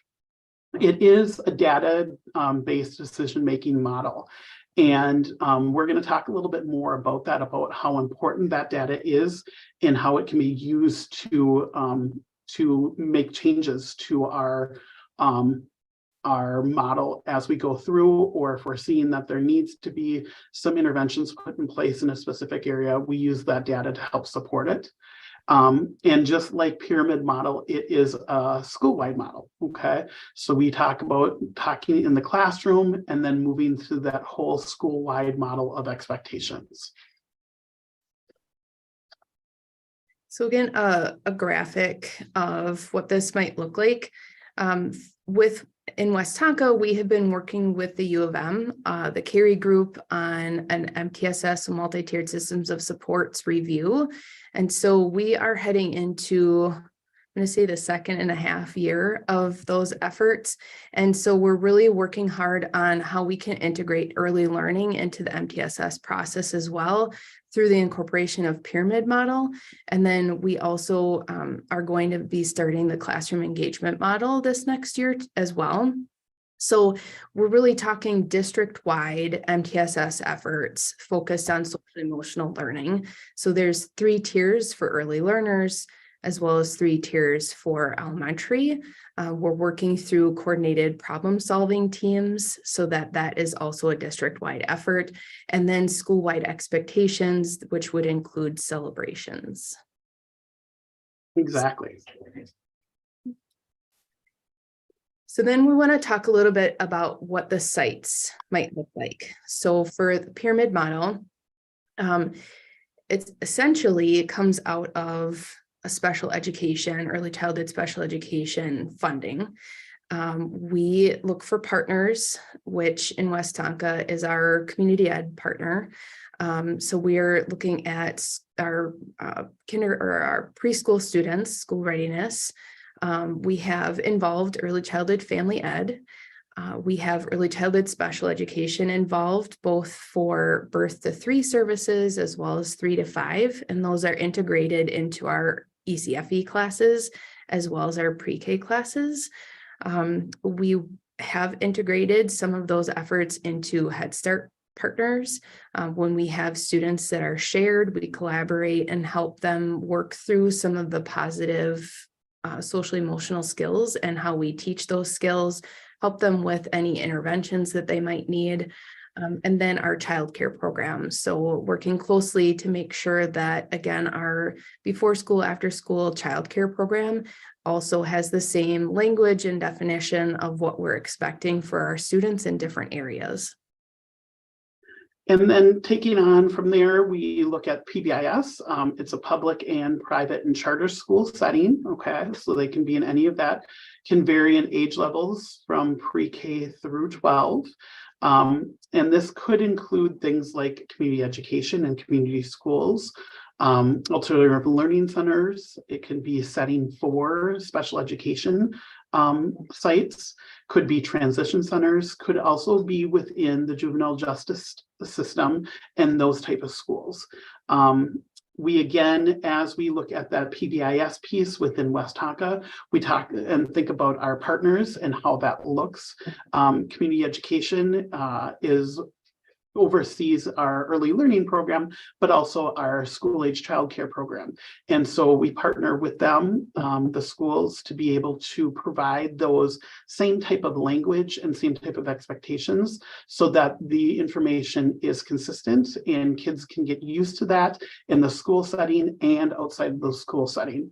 We also talk about how we can, further in our community, be able to support the use of our expectations and what that looks like as they're out in public. If they're out at one of our local restaurants or in the local grocery store, those behavior expectations that are put out there, we talk about that not only in the school setting, but also in that community setting, to be able to develop that whole child and every area of their life.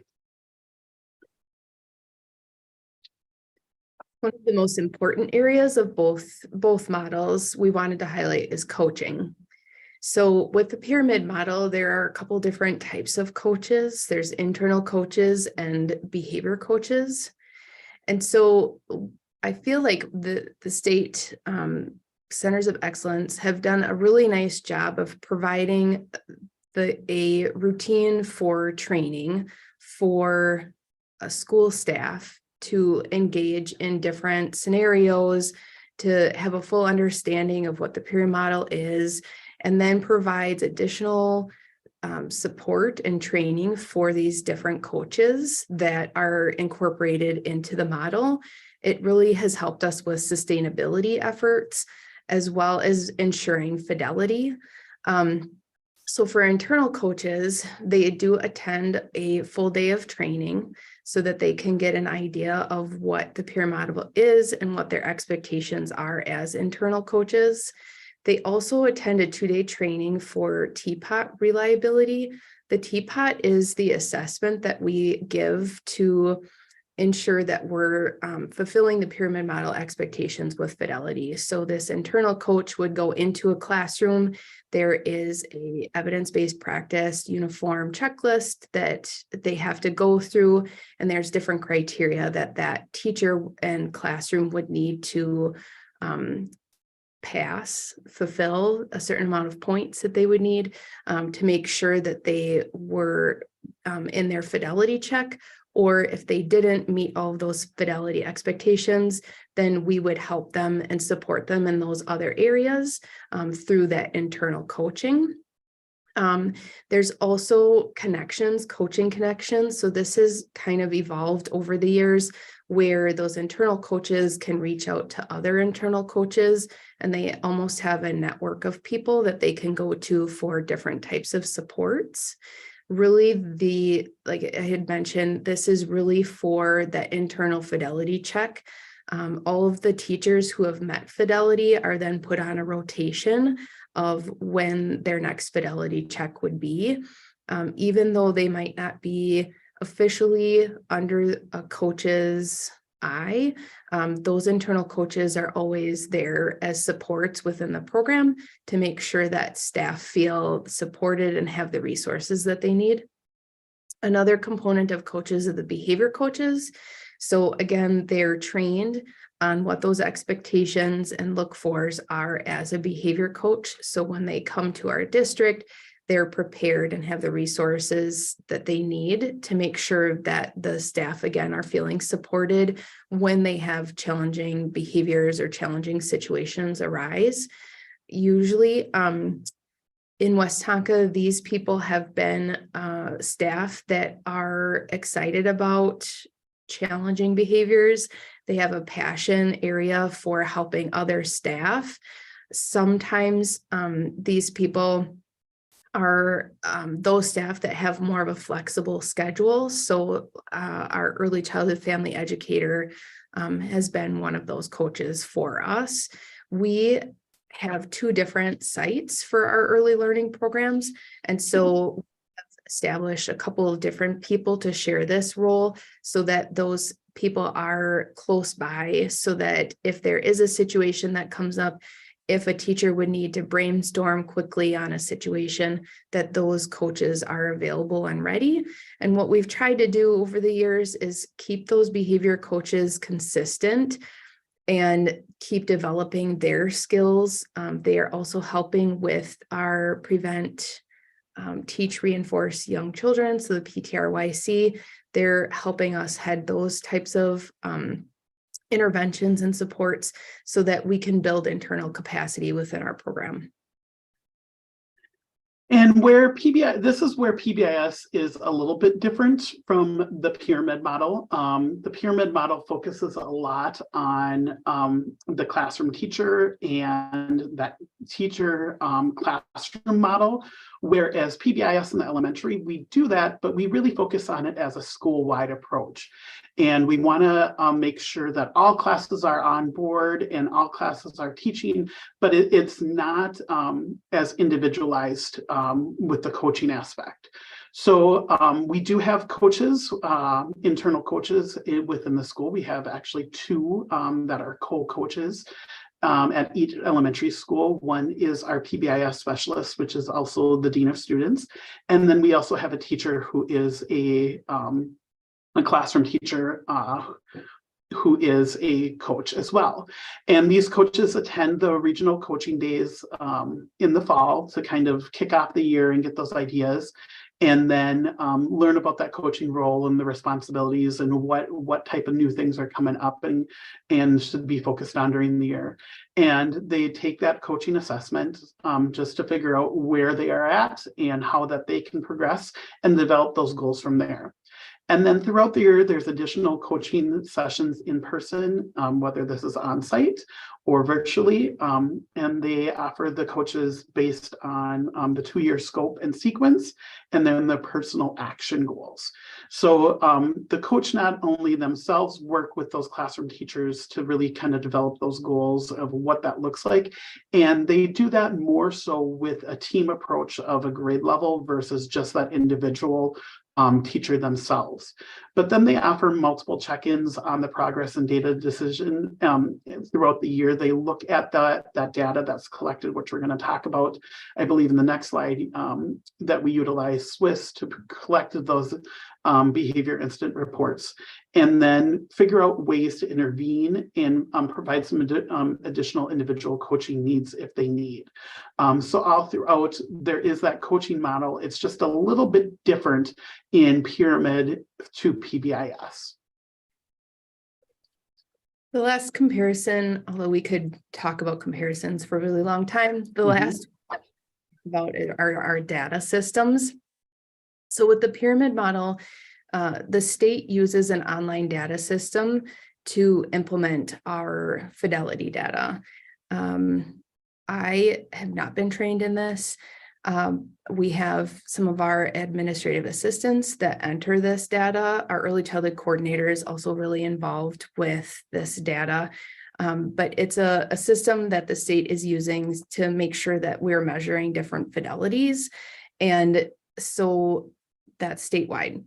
And a school level, again, the teapot, so those fidelity checks, those are collected, and our coaching logs are also collected, so that we can really review and determine what our teachers are needing, what professional development is needed, what types of supports might our teachers need. Are there any holes in our programming? Do we need to look at different curriculum? What types of supports are families needing? Those types of things. So those coaching logs are really important for us to review on a regular basis so that we can kind of keep up with what our program needs are, and then we can base some of our decisions off of that. And then the benchmarks of quality is a guide for our implementation team. So the pyramid model, we have an implementation team, which is comprised of administrators and teachers. We have early childhood family education, and then we have an assistant, a preschool assistant also on there. What that team does is ensures that we are moving through the benchmarks of quality, or those key components of the pyramid model, with fidelity checks again. So it's sort of an internal quality check to make sure that we're not missing something. And so over the last 7 years, we have done these benchmarks of quality and have made notes on things for areas of improvement or focused areas for the upcoming school year. It also helps us with our professional development needs. And when we were first implementing, before we were in the sustainability phase, we would do these benchmarks of quality a couple of times a year. And through our sustainability, we do this once a year. And so we do that typically in April or May so that we can make some strategic tactics for the upcoming school year. And then we have student level data. So right now we're using behavior incident reports, or BIRs. And so what these are teachers collect different information. We have outlined per the pyramid model on what that might look like. We had to come up with some definitions on different types of behaviors and when we would record these and maybe when we wouldn't. So it's specific student data that we collect, and we look for things like, where did the behavior happen? What happened prior? What were some things that happened after? And what this helps us do is look at, environmentally, are these behaviors happening maybe just during free play? Or are they happening at circle time? Or maybe it's transitions. Can we set up the room differently? Is it a group of students? Is it maybe just one particular student? And what we do with this information is through our PLC groups and teacher teams, we look to problem solve so that we can address some of those areas to hopefully decrease the student behaviors. We are piloting the Early Childhood Swiss program, and we're pretty excited about it. It looks very similar to what information we would collect in BIRs, but it will help increase our effectiveness and efficiency when it comes to entering this type of data. And moving over to PBIS, again, comparison-wise, it actually is very similar. It's just a different data systems that we use. So the statewide, we use QuickBase to collect the data and review the statewide fidelity and data outcomes. The school in and out training updates the information and then uploads the existing outcome data. And then most schools utilize PBIS apps for that, and West Tonka does as well. And so that information then is taken and uploaded directly from PBIS directly to the state. And so it's a good partnership there because it can just flow right into that. we use at the school, we use PBIS apps quite a bit. This is used to help measure our fidelity. We use the TFI, the Tiered Fidelity Inventory, and then we use the self-assessment survey. We also use the BOQ, so the benchmark of quality, just like Pyramid Model does. And then there's a lot of other assessments that we can use within PBIS, like the school climate assessment, that can be used for not only our school, but also for our families. And so these are all pieces that we use with our PBIS team to be able to help guide our implementation for the year and making sure that we are meeting fidelity and sustaining that fidelity. The PBIS team, it consists of administrators, school staff, so that could be teachers in the classroom, it's paras, it is specialized service staff. We have some parents who are giving input on that from our PTA also.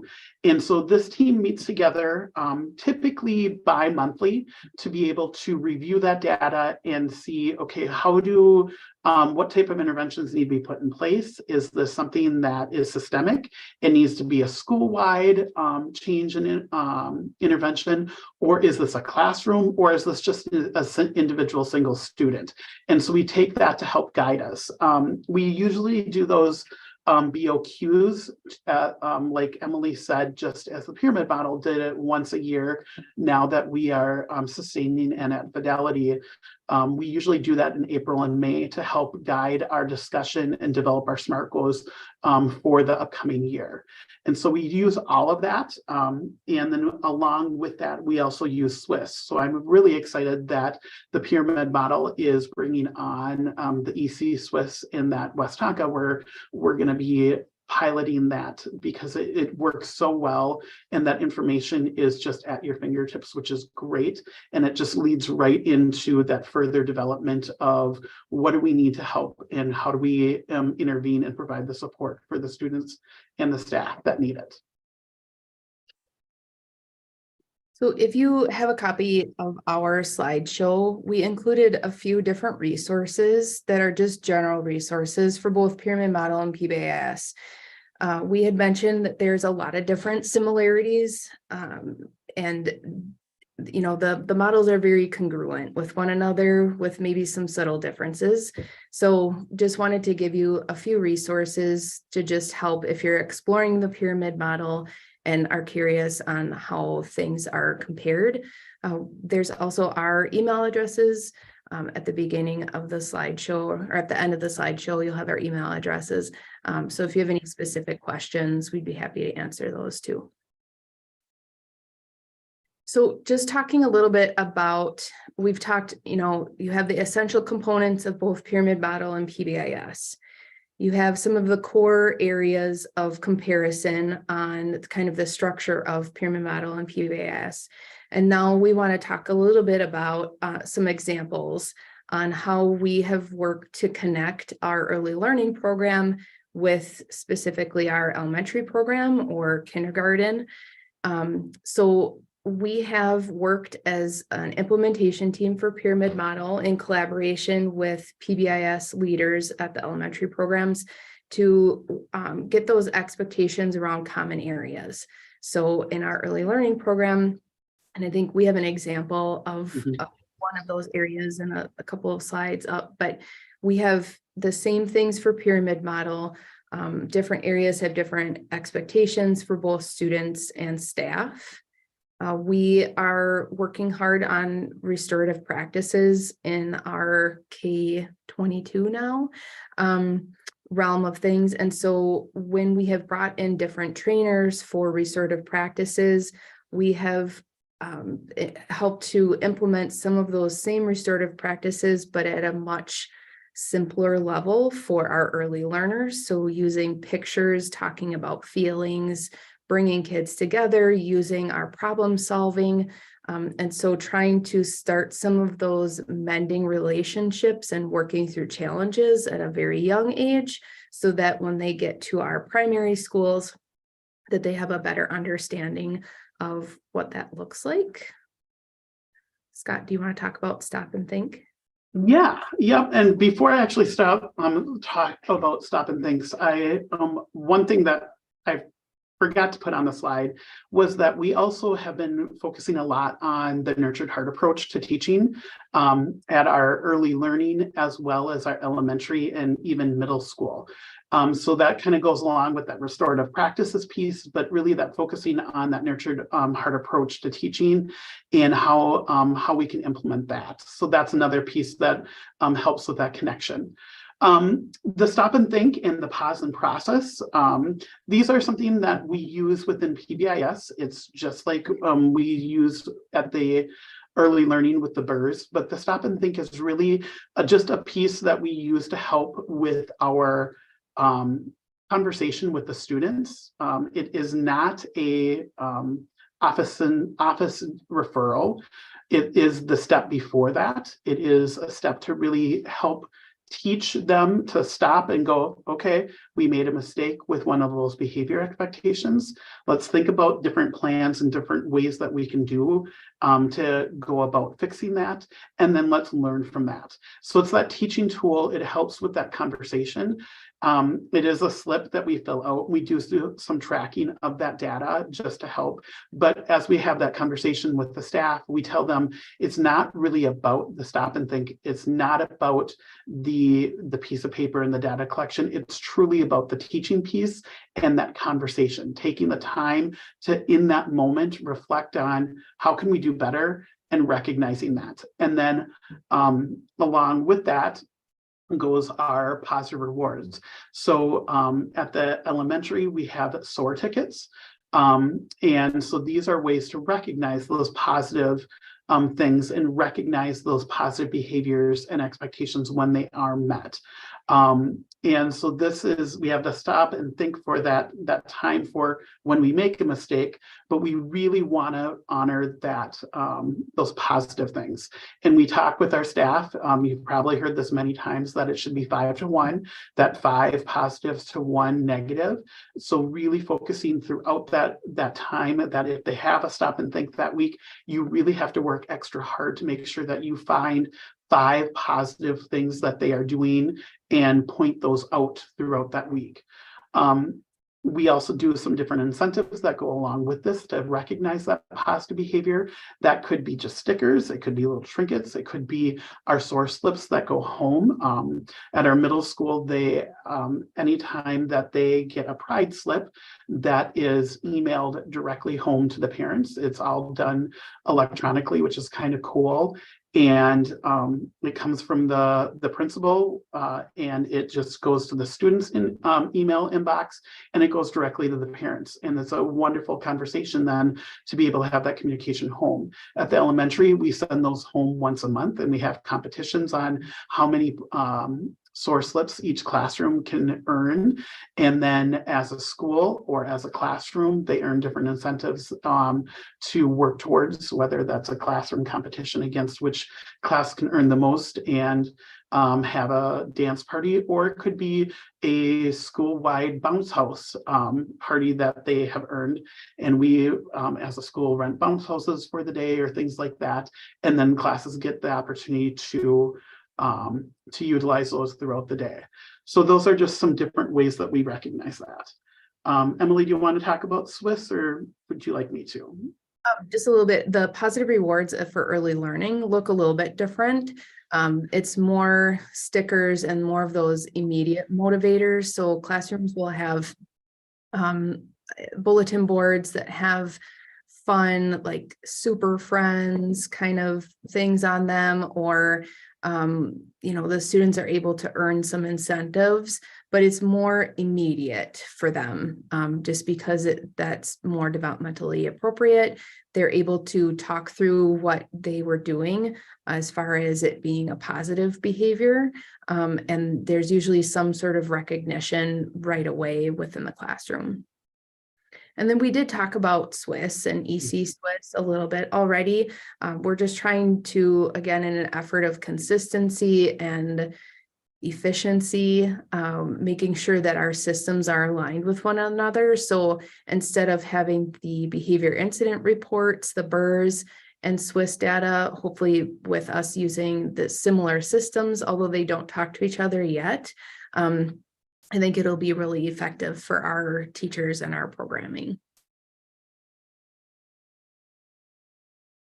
So just some more collaborative example. So these are the matrices that we were talking about, an example of our playground.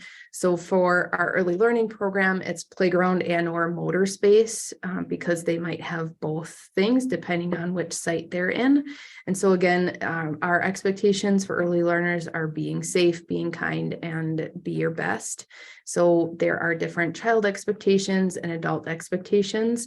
These are not used as words in our early learning program. There are pictures that go along with them for the child expectations so that we can talk to the students about our expectations in a way that they are more able to digest. Elementary, these are posted everywhere, all different areas. It's just posted everywhere, and they're reviewed all the time with all of the students. And so it's kind of fun being in the elementary programs.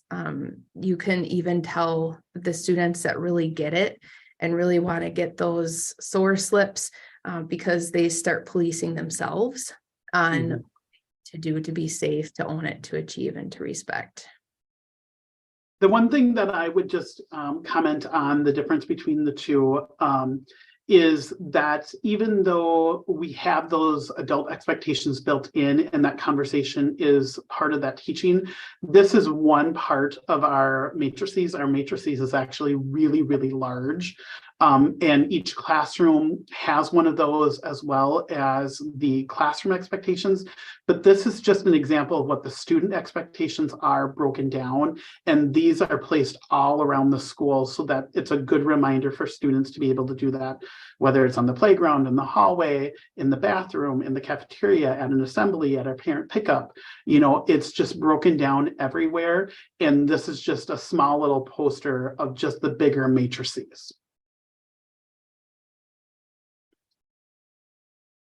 So then transition efforts from early learning to our elementary schools, just some examples. We have kindergarten readiness meetings in March. So it's a collaboration time between early learning and preschool teachers and kindergarten staff. There's also, of course, the meetings for students with individual education plans. Those meetings happen between our early childhood special educators and our primary school special educators and related service providers. So we try to get on the same page of which students should be sort of on the watch list, which students might need more assistance, which students have individual plans, and kind of what to expect so that all of the staff are on the same page of what students need.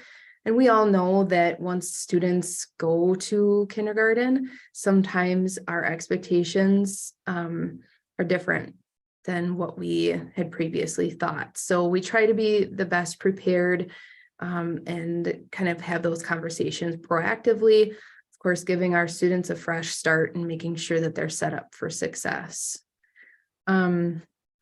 Introductions to SOAR. So we have tried to do different efforts. So the Be Kind, the 3 Bs for early learning, working on transitioning them to SOAR the spring of their pre-kindergarten year. So learning some of the differences, kind of exposing them to what SOAR is and having those conversations with students so that at least when they get to kindergarten, they're familiar, or maybe it sounds slightly familiar to them that they're changing to soaring. And one of the things that we have in Westonka, which is an awesome opportunity, is our preschools actually, our preschool sites are actually in our elementary buildings. So we have that ability to collaborate with them in our focus on at the pre-K is really on those 3Bs, but they're hearing those conversations during the morning announcements by the principal of SOAR and what that looks like. They're seeing the modeling of the older kids as they go throughout. They attend the assemblies along with the K4 students. And so they get to hear that and see that, but there's a specific approach really to put on in that late spring as they prep for that kindergarten. And then again, the alignment with different core components of both pyramid model and PBIS, making sure that there is some alignment or similarities so that when students transition from our early learning programs to kindergarten, that they're familiar or used to some of those different situations. So for West Tonka, we want to talk a little bit about where we go from here, because sustainability is important.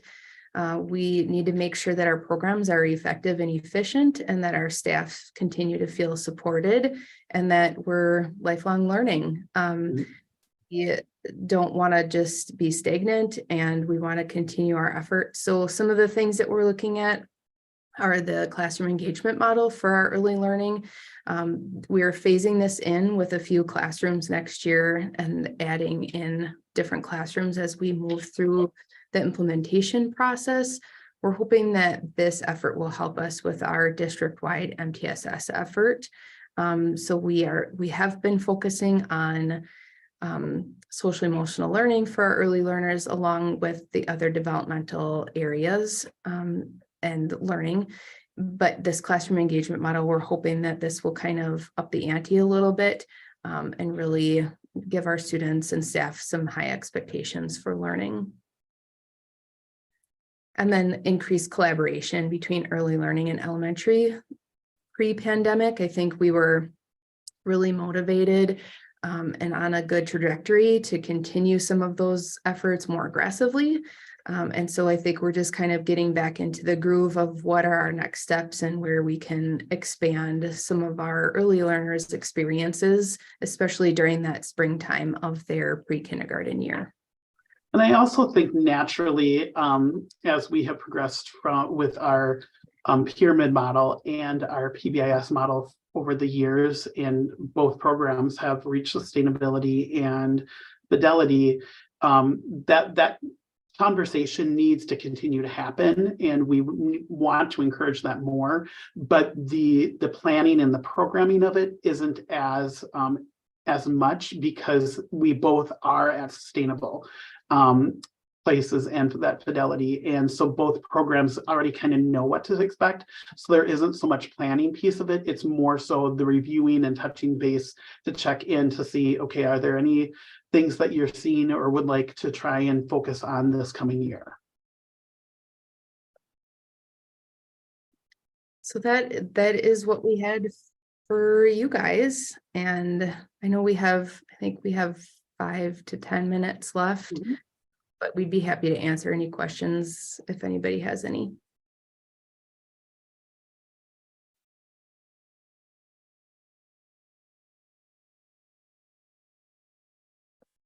Otherwise, that's it. Thanks for listening.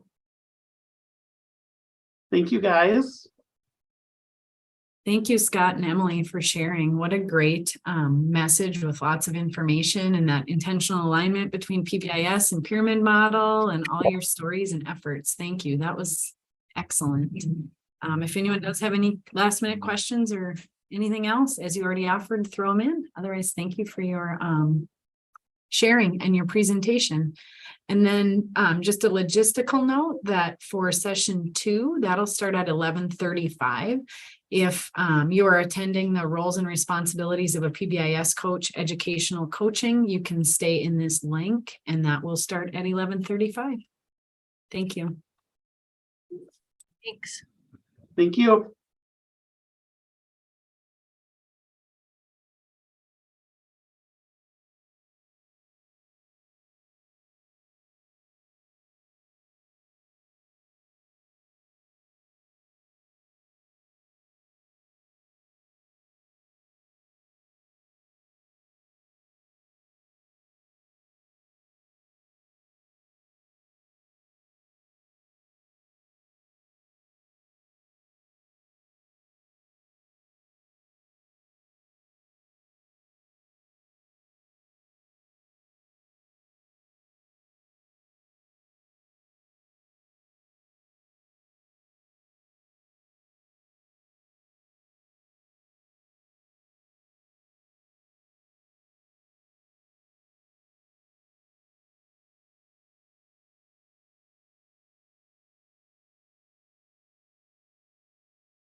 Hello and welcome to session 2 for our Summer Institute today. Thank you for joining us in the roles and responsibilities of a PBIS coach, educational coaching.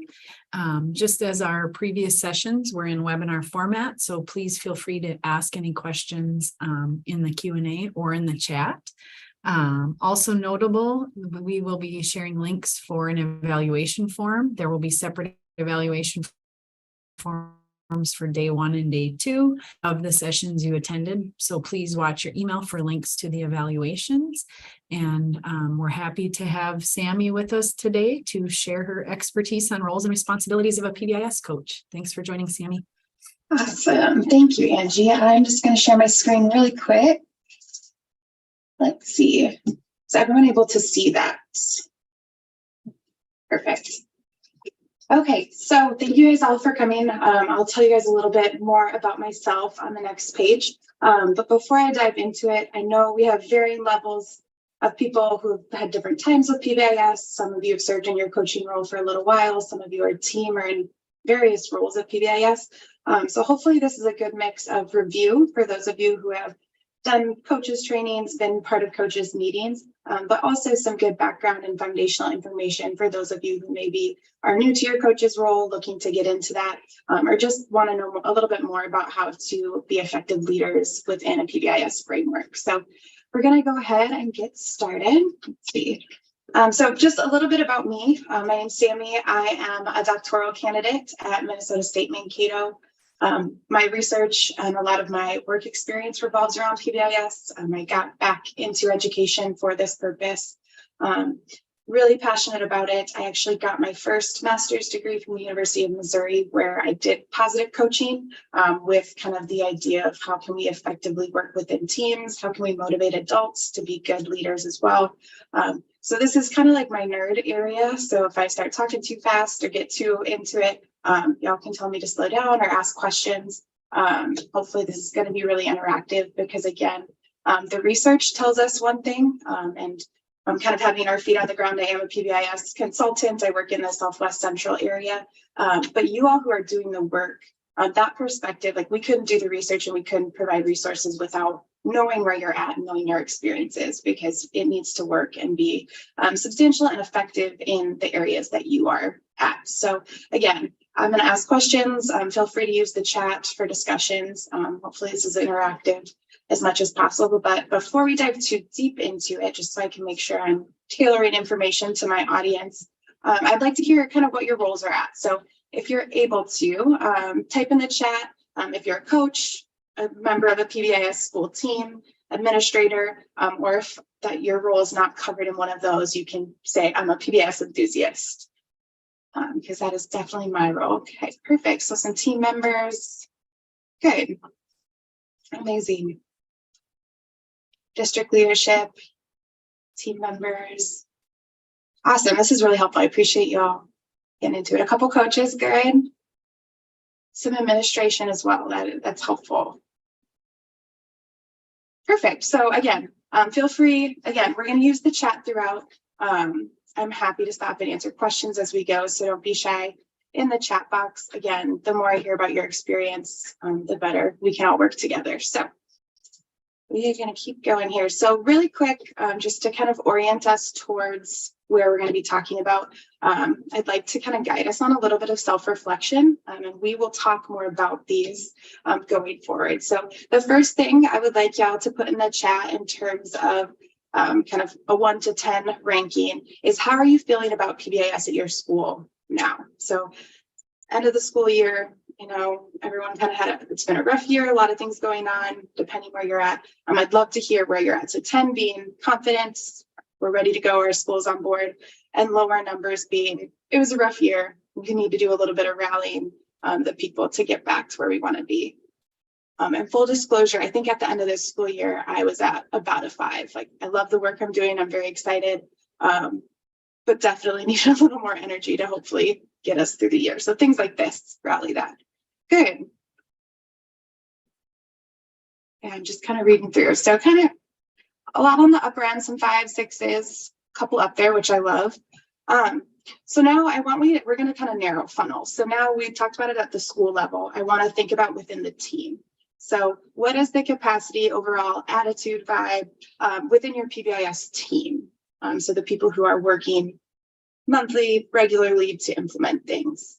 And so as you guys are putting the number, I'll kind of put this into perspective. So the school is the people doing it, right? That's our school, our teachers, our administrators, people who have to implement PBIS. And then the team are the people who get to see the system level. So sometimes those numbers don't match. A lot of times I think what we hear from teams is the team gets really excited, especially through initial implementation. And so they're at like 9, 10, like ready to kind of bust through the wall and start PBIS. And maybe their school takes a little bit more time to ramp up. So again, these kind of check-ins are important because as much as we'd love our team and our school to match, that's not always the case.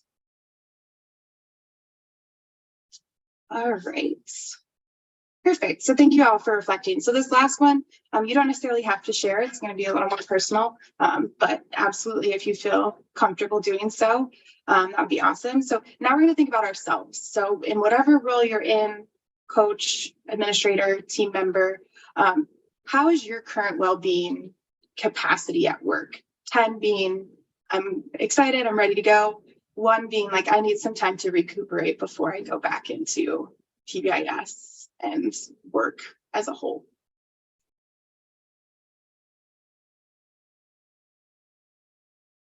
And self-disclosure wise, I'm probably at 5, going up higher. I think these types of events help increase that a lot. Amazing. All right.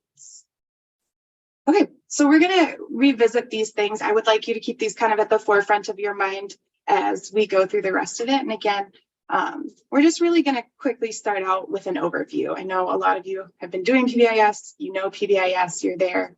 And so be patient with me as I go through the overview, but all of this is to orient us towards what we're going to be talking about. So the overall goal of PBIS is student outcomes, not just in academics, but in behavior, social competence, but also we want to support staff. And I think sometimes we get so focused on the students that we forget that the PBIS team and the PBIS framework should really be something that makes an adult's job easier, less intensive, so that they can focus their time and energy on things that they would like to be creative in, while still giving students that continuity and kind of uniformity between expectations and locations and things like that. So again, we're going to be talking a lot about adult behavior today, not to say that student support is not at the forefront of everything we do, but adults are a really important part of that. So you will see this graphic several times as well. All right, so again, to zoom out, because I know we have district level leadership here, we have team members, and some of the language around all of these things is not streamlined. So when we hear coach, that can mean multiple things. And so I just want to orient us towards kind of the zoomed out structure. So again, a lot of what we'll be talking about today is within that school-based team. And so that's the group within a school that is doing the planning, creating the materials, training, coaching, looking at data. That's the role that a lot of you serve. But also we would be missing the ball here if we didn't talk about kind of how that interacts with district level leadership, right? For PBIS, we need funding, we need visibility, we need support from the administrators through funding, policy, really all of those things. And so that collaboration is a huge part of the success and sustainability of the work that we're doing. So again, this leadership approach that we're going to be talking about and reflecting on is great at any level. And it's not just for coaches. Every single person who interacts with the PBIS framework, and I mean the broad framework of school leadership as a whole, is really hopefully employing these things. But again, we're going to orient towards the school-based PBIS team today. So this should look familiar to you if you've sat in on a PBIS team meeting at the school level. You'll have your internal coach, that's who leads the meetings. That's going to be what we're talking about today. But there's all of these other roles, and I know a lot of schools have tailored these roles to meet their needs. If you have a really big PBIS team, you might be able to get creative and have different things in terms of formal membership. Some schools who have smaller PBIS teams, I've seen people serve multiple roles. Again, we provide a systematic framework so that you can customize them and make sure they fit at the local level. So in terms of what this PBIS team does, it changes over time. So again, some of you might be in like that year 1 of 3 of really installing PBIS. But once you get beyond that, years 3+ can look a lot different. So initially, when we start implementing PBIS, there's a lot of planning. The team meets to create documents. You're making your matrix. You're creating resources to train staff on how to implement PBIS. You're making tickets. All of these things take a lot of time. And really those first 3 years, that's what you're doing. You're setting up the system. But as we go into a more sustainable mindset, once things are set up, the team goals change. And it's important to think about that because we can't just operate in kind of that standard way on and on and on, because people are going to get bored. It's not going to fit the needs of the school. And it's really not going to be appropriate and helpful to keep that going. So what we want to do is we orient towards the standards team goals, and then we get to think creatively about how do these need to change over time to meet where we're at. So in general, effective PBIS teams promote the use of evidence-based practices. Again, everything we do should be rooted in evidence so that we're giving students the highest likelihood of succeeding through the support that we're providing. It's the most ethical as well. We also want to support change at the system level. Again, the team is the one that creates the foundation for everybody else to be utilizing PBIS. And then the last one is really important. So local is a term that we use a lot, and that means at your school, within your district. So kind of what you're operating at within your immediate resources. And they want to operate within their capacity to sustain effective practices. So what I'd love for you all to put in the chat and something to think about when you meet with your team next is, how have your team goals changed over time? So for example, if you're early on, still kind of ramping up your PBIS, you might really be focused on building out the matrix or doing your referral matrix. If you've done it a long time, it might be looking at data to fill in holes of ways that your students might need support on specific behaviors. So again, this is a discussion prompt. Hopefully you get to revisit quite frequently as you work through and work with your teams. So adaptable teams, yeah, adding the SEL lessons. Thank you, Renetta. That's a huge one. I think a lot of times when we start PBIS, it's the behaviors and everything's very focused on the matrix. And then the data will show we're doing really great with showing respect and cleaning up after ourselves and things like that. But social emotional learning is something that a lot of schools turn towards for bolstering, for preventative and just general student well-being and development. So absolutely, that's a great example. So we're going to talk a little bit about how we can be adaptable within our team. Again, we're talking about the school-based team, but this applies at the district level too, because you're constantly working together.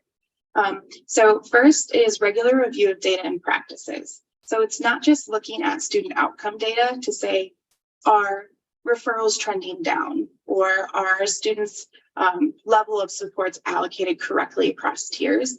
It should also be looking at what's our fidelity data like? Are tickets being dispersed across classrooms and across grades equally? Are all of our teachers being supported and trained in ways that are effective? Does one teacher have many more referrals than others? So kind of looking at not just the student data, but pulling back and looking at, are we effectively implementing PBIS appropriately? Because again, over time, and it's natural to drift from standard practices, and the team is often the best way for data to be looked at and show like, hey, we need to reorient back towards the core practices. The other thing that's really helpful to do is revisit your original mission. So again, when schools start PBIS, hopefully they're really excited and staff's excited about a new thing. They feel like they get this new toolbox, new things to try with their classes. That wanes over time. People aren't programmed to be super excited all the time. And so sometimes when we revisit the original mission, we remember, hey, this is where we started. PBIS and behavior support was needed for these 3 reasons in our school. Even though those 3 reasons might look different now, we can still kind of go back to that mindset of what do we need? How can this fill a need? And then reinvigorate people's excitement towards PBIS. So the other thing, I think people are maybe timid to do this. We've heard from teams too, like change takes a lot of time and effort and resources, but they're a little reluctant or unable to pivot practices. So change is gradual. We don't expect you to implement SEL right away or change your behavior matrix immediately because you're seeing different behaviors in a classroom and across the school. But the team can help work through small gradual change so that your PBIS system adapts with how your school is changing as well. And this can be done through different various data collection and staff surveys, which we'll talk about a little bit later. The other thing is when your coach is able to attend trainings, do different professional development, get access to resources, they're able to incorporate new research into the team without having to seek it out and kind of figure out things on their own. And so that's why some of these really great state resources are something to tap into. And you're not recreating the wheel, you're tapping into things that already exist. The last thing is staff turnover is maybe the biggest headache for PBIS teams, especially of like our coach changed or all of our team left and our coach is left to train 6 new team members. So having a system in place to train new staff, but also a way to make long-term staff feel valued and not like they're carrying the whole weight of the team on their shoulders. So again, this is general stuff for teams. As we go on, I'm going to keep funneling down further and further into specific coaching practices. So again, this is probably a review for some of you, but what is a PBIS coach?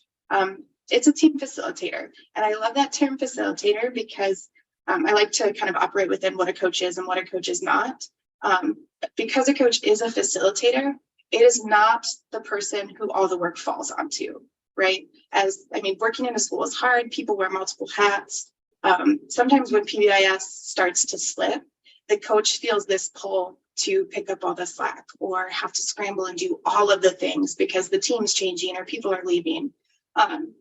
As much as that's an admirable and like helpful in the moment quality and something to celebrate in terms of doing hard work, it's not fair and not sustainable for the coach to feel that pressure. And so you'll hear me refer to this a lot, but as a consultant, when coaches come to us, they're exacerbated. I know, so I'm doing the tier 2 Midwest training. Right now I'm working on that. And we had all the coaches come in and several of them had served in multiple years. And a couple of the coaches were kind of pulled aside during the training and I went to talk to them and they were all just defeated. They're like, we have all these cool things that we plan in a training with the consultants. But when we bring them back to school, we don't feel like we have any support. And unfortunately, I think that's something that we hear a lot. There's a lot of teams doing it really well, but when teams struggle, it's because the coach is feeling like there's disproportionate responsibility with people to help. So again, coach is a facilitator. Coach is not the person who has to do everything for PBIS. And again, team members, like even being here, it's clear that you're here to help and support. And so taking on different aspects of leadership within the team, the coach doesn't have to be the sole leader. Other people can also operate within their expertise as well. So the other things coaches do is guide the team, focus on the implementation of data, systems, and practices, which we'll talk more about. They're also there to empower and inspire, right? They get to kind of help delegate, get people excited. They also are there to focus on adult behavior change, right? We coach people to then implement things with students. And so the adult behavior change is something that the coach really gets to focus on. And then again, they run the mission of PBIS, which is to support safe, positive, trauma-aware environment for our students. So again, the coach and the team by extension are also there to make sure that the PBIS system in place matches the climate of the school. And that can be hard. So now PBIS Minnesota does a really awesome job description. So it's almost like you're applying to a new job. I'm not going to read this all for you, but I think within the common practices of an effective coach, there's a theme there. So relationship building, trust building, effective communication, and collaboration skills. All of those kind of really point to a coach being an advocate, right? So they should be looking around the team and identifying who's involved in decisions, are diverse voices represented, and that's diverse by perspective, role within the school, background, everything. So again, the coach gets to kind of sit back and realize, is everyone at the table that needs to be, and then adapt based on that. Because again, a PBIS organization is only as effective as it is a good match for the school. So again, my hope in this presentation is to demystify what a PBIS coach is. And again, not it's this extremely intensive role. It is important and a really big role of a team, not to de-emphasize what coaches do. But it's also someone who gets to lead others to also empower and do work. So a coach is different from other team members because they might do more of the coordinating. So making sure team meeting agendas are ready, talking with administrators and collaborating upwards, making sure the team is operating systematically, being a leader, orienting the team towards a common purpose. This is one that's really important because we don't have a lot of time in schools. I don't know how you all structure your PBIS meeting times, but a lot of schools will do it during teacher planning times, before school, after school, where you have a 30-minute window. The coach might be the one to be like, hey, let's be mindful of everyone's time and orient towards the PBIS mission. The other thing a PBIS coach can do is, let's say we're really focused on a small problem. So we're getting a lot of behavior referrals for respect and really kind of diving very deep into that problem. The coach might be the one to pull the team back and zoom out and say, how can we system-wide address this instead of just for one or two students? And then accountability. So that's, again, the coach helps the team look at data to make sure, are we not just getting good student outcomes, but are we doing PBIS the way that we have committed to doing it? And again, I like to acknowledge that the day-to-day responsibilities of a school are hard, right? Nobody is just a PBIS team person, or very few schools have that option. So we also want to acknowledge the people coming to the table to be a member of a team or to be a coach are teachers, they're and principals, all of these people who are giving up part of their day outside of their regular full-time job responsibilities to be here. And so the goal is to not put a bunch of pressure on the team's shoulders, but it's to help them operate efficiently and effectively so that we're asking an appropriate amount from them. So this is a nice little acronym that was created back when we started kind of making a PBIS framework. And it's a review, but hopefully you all have copies of my slides. I'm not going to read all of this through it, but essentially the coach provides support. And these are kind of the aspects that we talked about. And we'll talk through more about what a team action plan can look like and what transitioning your roles are throughout initial starting and moving to an exemplar school. All right. Any questions about kind of coach versus team? Are we doing okay with that? Okay. All right. So again, I demystify, but I also like to make sure that we know being a coach is an important role because again, people wear multiple hats in the school. PBIS could very easily fall through the cracks just because people are busy. And so the one thing that really the coach does for the school is to make sure that things are continuing to move in a forward direction and not backwards. So the Center on PBIS talks about coaching kind of having three main buckets. First, intervention fidelity. So that's fidelity and actions related to the student facing things. So our tickets being handed out, our tier 2, check and connect, is that taking place? Implementation fidelity will be the adult facing behaviors. Are we training staff? Are we making sure staff have the resources needed to hand out tickets, to make referrals? Is our team meeting regularly and following our meeting minutes? So again, intervention fidelity is student facing, implementation fidelity is adult facing. And then the last part is just to make sure system wide we have the resources and foundation to implement PBIS. But I really do want to challenge all of you with a mindset shift here.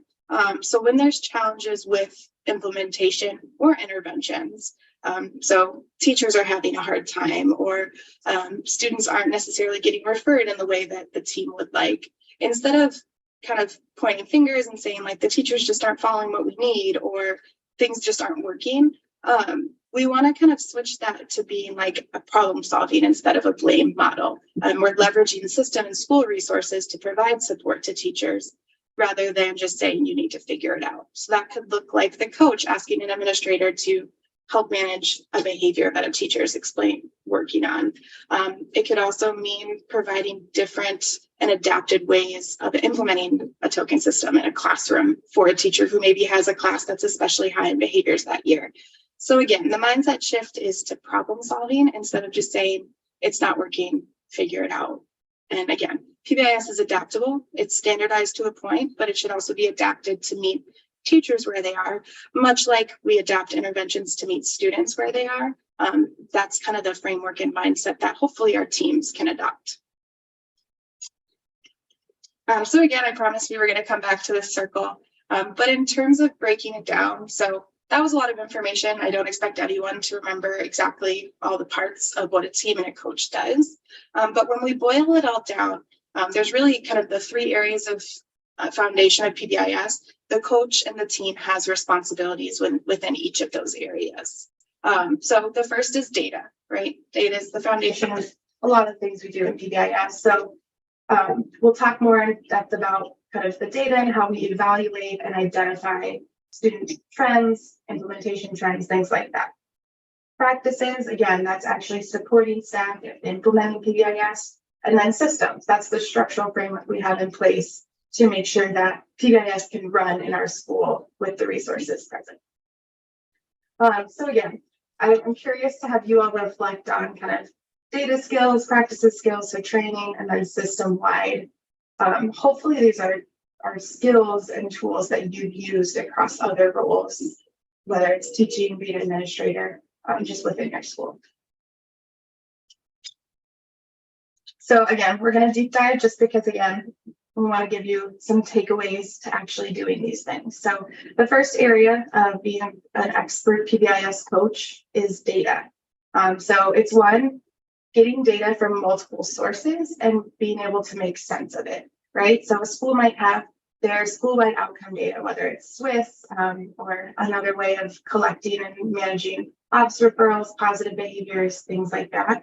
But they also want to cross-reference that with fidelity data, broader district-wide trends. Again, the team's goal is to take all of these data and make sense of it. If you're like me and kind of a data nerd, that role might be really exciting to you. But also, like, that's pretty granular and not something that maybe a lot of people are excited about. So I want to make sure people have that ability to delegate that if that's not what they're super excited about. Implementation data can be hard to track on a narrow level. So all of you are familiar with the TFI. You take that multiple times a year. But there's other ways to kind of look at how PBIS is being implemented and it is effective. One great tool is the school climate survey, which I've linked in the slides, and also the benchmarks of quality. So again, these are different ways to see, like, is PBIS working? And something that I like to kind of orient teams towards is, it might be working for students. Is it working for your staff? So when you talk to teachers and you ask them about PBIS, what, like, do they immediately like, yes, I do PBIS? Or do they perk up and they're like, actually, it's working in my classroom and I'm excited about this and this.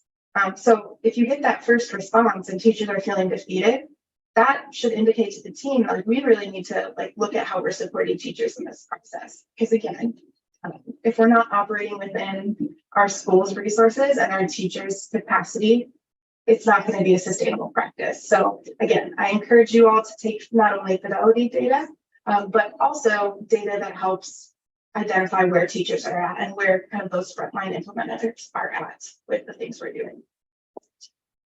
All right, supporting development and use of data systems. You all get this in the training, but user-friendly, again, going back to that teacher thing.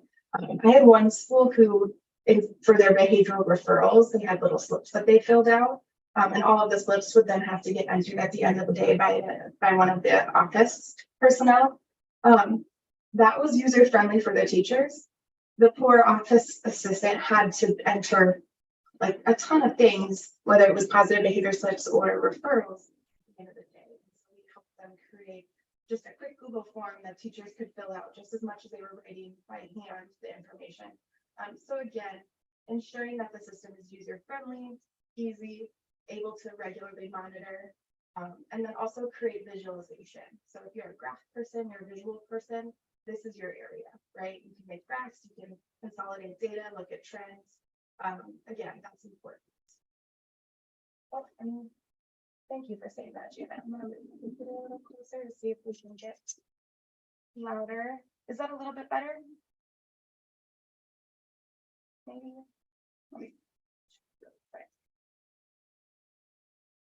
Sometimes I have to switch my microphone back.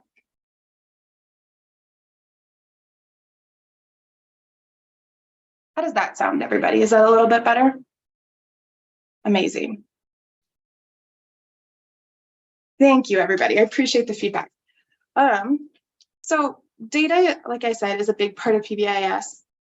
You will know if data is your jam or not. And so if it's not, that is where we decide we're going to delegate it to someone. And we'll talk more about that in a little bit. But again, if you're seeing these things, you're like, this sounds not in my wheelhouse, that's okay. All right, let me get back on the screens. So the second area is practices. So this is an area that if you like working hands-on with teachers, you are a teacher, you're really involved in the training of staff, this is the area that's going to operate within your strengths. So that first aspect is coaching staff. So this is that initial how to do PBIS, how to do our tier 2 interventions. I've seen some schools create videos that they can do. That way, as a teacher is like, oh, I don't quite remember what check-in, check-out is. They can send them a video with an implementation checklist and the teachers refresh really quickly. It's also being mindful of new staff, making sure that they're trained on the broad PBIS, but also the lower tiers. So the team should be able to identify and allocate those resources appropriately. Consult with teachers. Again, this is where you want to have someone on your team, hopefully, that doesn't have instructional or student-facing responsibilities so that they can work one-on-one with teachers during instructional time to model an intervention, to support some of the feedback and praise that they want to get. Again, that is crucial because then the teachers will feel supported. Again, this could be a school counselor.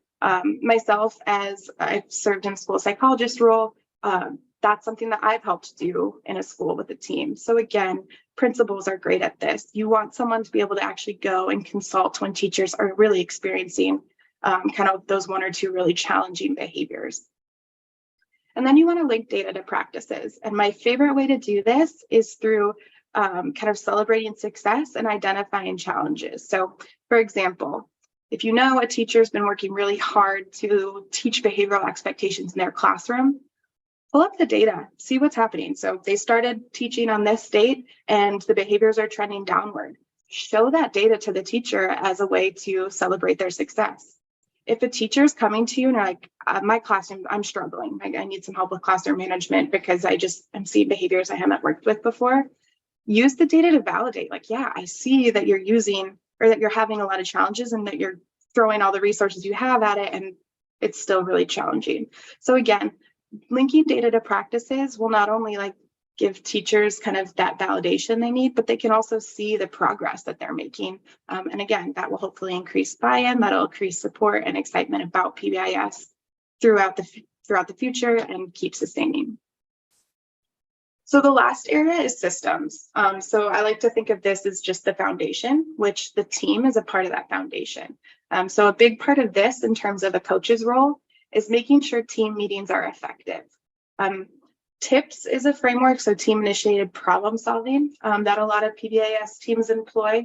But really the important thing is here, you find a systematic framework that is relevant and that works within your team. And that's how different roles will then start to take shape. So again, I linked the TIPS overview here. The slide should be in the Dropbox and I can send it to anybody as well at the end. But you also want to kind of make sure that the team is operating within their capacity. So this requires the coach as the leader to step back and say, like, how are we doing? Like, who needs to take on more responsibility right now versus who needs to offload some of it? The team coach should be the one to start facilitating that conversation. And again, towards the end of our presentation, I have some tools that can help you facilitate that for yourself, but also facilitate that within your teams. And again, this last bullet point is really important as you look towards sustainability and adaptability for PBIS. One, you want to ensure that core components are intact, but beyond that, you get the liberty of adapting and changing practices as local needs change. So as students' needs change, as teachers' needs change, but also as climate changes and different things that you know, like, are we doing trauma sensitive and culturally informed practices? Can we adapt our language to be more inclusive? All of those things kind of go with your system support. And again, those are not just like isolated within the school-based team. those should also be kind of integrated up and down within the administrative and the district level teams as well. All right, now we get into the kind of the fun part. So this is where it all comes together, and hopefully I give you a useful tool to take with you today and take with you to your teams. So this approach is strengths-based coaching. I didn't invent it. It's not a new thing. Again, my background is in positive coaching, which I worked primarily in athletics for this, but the concept has been applied across like organizational teams, school-based teams. Again, this is an approach that hopefully you can pull some useful elements from. So again, in a true fashion, I want to kind of have us all reorient ourselves towards what we're going to be talking about. So I'm curious, and hopefully this is validating for you. I'd like to hear, and you can put it in the chat, how many hats do you currently wear in your role? So that's your current job. So let's say you're a teacher, you're a member of the 4th grade referral team, and you're on the PBIS committee. Too many. Yep. I figured that was the response. It's a lot. Absolutely. And I ask this hopefully not to overwhelm us, because I think if you're operating in this kind of multiple hats, juggling multiple roles, like it makes sense and it can feel really overwhelming. And the irony is we market PBIS as something that should make teachers' jobs easier and students' lives easier because we're streamlining things. This should be the same for the team too. We should be creating systems that help coaches, team members, anyone feel like they're able to consolidate and offload some of these responsibilities because they're operating more effectively within the system. So again, you don't have to put this in the chat, and it's not a trick question. If it's low, that's okay. But I want to think like, how much time and mental capacity do you have to commit to PBIS? And you can do this by thinking backwards and reflecting of like, how has that ebb and flowed over time? Or even looking forward into the new school year, like how does PBIS fit with all the other hats you wear? And this is especially important as a coach, because again, sustainability requires that we operate within our own capacity. And that requires us to be honest with ourselves and being willing to be vulnerable, especially as the leader of like, hey, my capacity is really low right now. I'm asking for help, or I'm going to lean on some of you, and people will step up, especially if you're asking because you acknowledge and kind of see the needs. But again, being more human in that approach may feel weird or uncomfortable, but it can kind of open the team up to like being able to buy in and support each other, not just kind of externally as the PBIS team, but internally as a group. All right. So why would we change our approach? I think a lot of times PBIS is working. The team changes maybe aren't seen in the greater whole of kind of what PBIS looks like in the school. So why would we change something that maybe doesn't feel broken? But again, PBIS should reduce the stress and demand placed on school-based staff, and the team is included in that. So adapting your approach in small ways like can help increase team buy-in, can help be effective and efficient in our teams. Instead of meeting for an hour, maybe you can cut it down and people will do more work outside of the team because they know their mission and they feel good about their role. It'll support role fulfillment, which I'll talk about a little bit later. And again, you as the coach, your responsibilities and your capacity is going to change over time. So creating a framework operating within your strengths is going to allow you to seamlessly adapt your role as your needs and your capacity changes. So kind of the punchline of it is what is strengths-based coaching? And I think within the name, you all have probably figured that out. But again, it's rooted in empirical evidence and rooted in principles of positive psychology. And essentially, it empowers people to feel valued within a team because the team is identifying their strengths and allowing them to use them. So again, I like to use the data example because I think people either feel really passionately about liking data or really not passionate about it. So like for a person who really loves data, likes to do graphs and visualization, that role would feel really good for them and hopefully not something that they would put off or dread. If you give it to someone who hates doing data and it scares them and it takes them a lot of time and mental energy, that's not going to be a role that they want to be sustained in or that they want to keep doing. So again, this is hopefully, it might take a little more work up front to align people with what they're good at, but the long term is you won't have as much turnover. People will be more satisfied. A lot of studies, and this one I've cited, is people are 3 times more likely to report higher job satisfaction when you operate within a strengths-based model.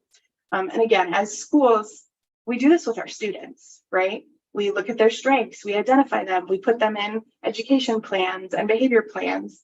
Our approach doesn't need to change for adults. We can just make it a little more like age and work appropriate. And I saw a comment, yes, I can update the slide deck in the Dropbox for people who would like the additional slides. So again, positive coaching as a definition, I like kind of these operational definitions of like what it is, what it isn't. It's not a person, right? Like I'm not a positive coach because I employ these things. Our team operates within a positive coaching framework. It should also be a bridge between training and implementation, right? These are the things we know we need to be doing as a team, and we're able to do them because we have the tools and skills needed to be successful. It's also positive and supportive. Again, we employ this with schools. It's in the name of PBIS. We do it with kids all the time.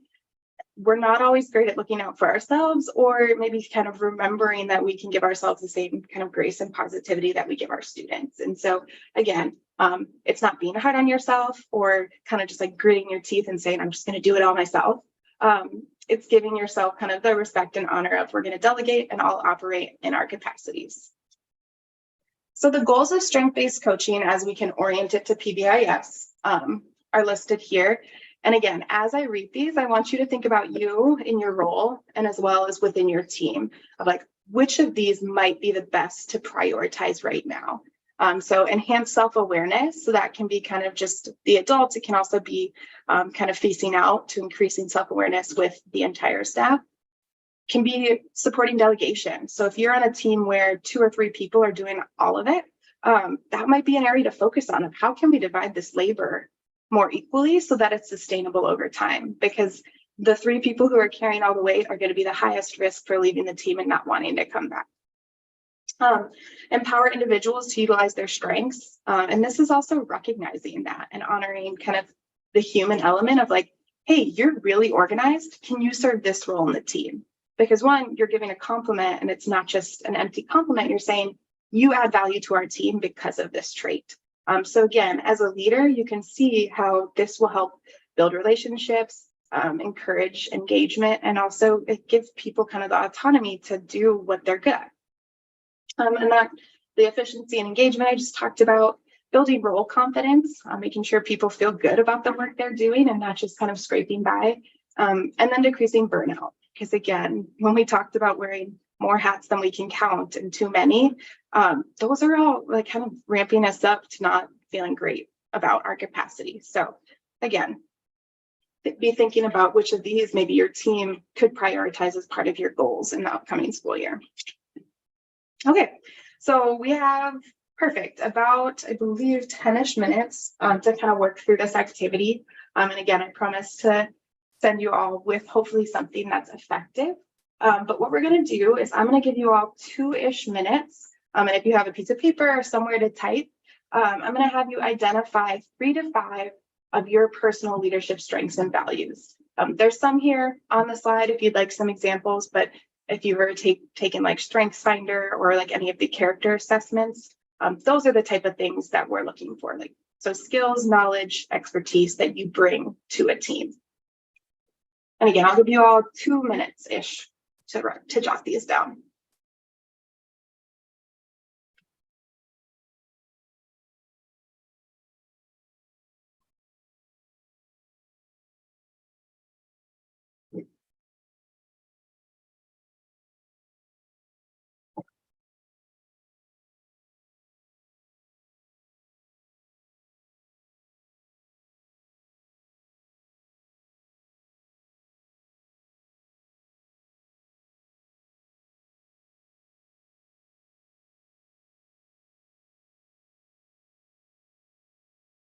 And if any of you are feeling bold or comfortable, feel free to drop maybe 1 or 2 of them in the chat, and we can even use those as some examples on the next slide if you're comfortable.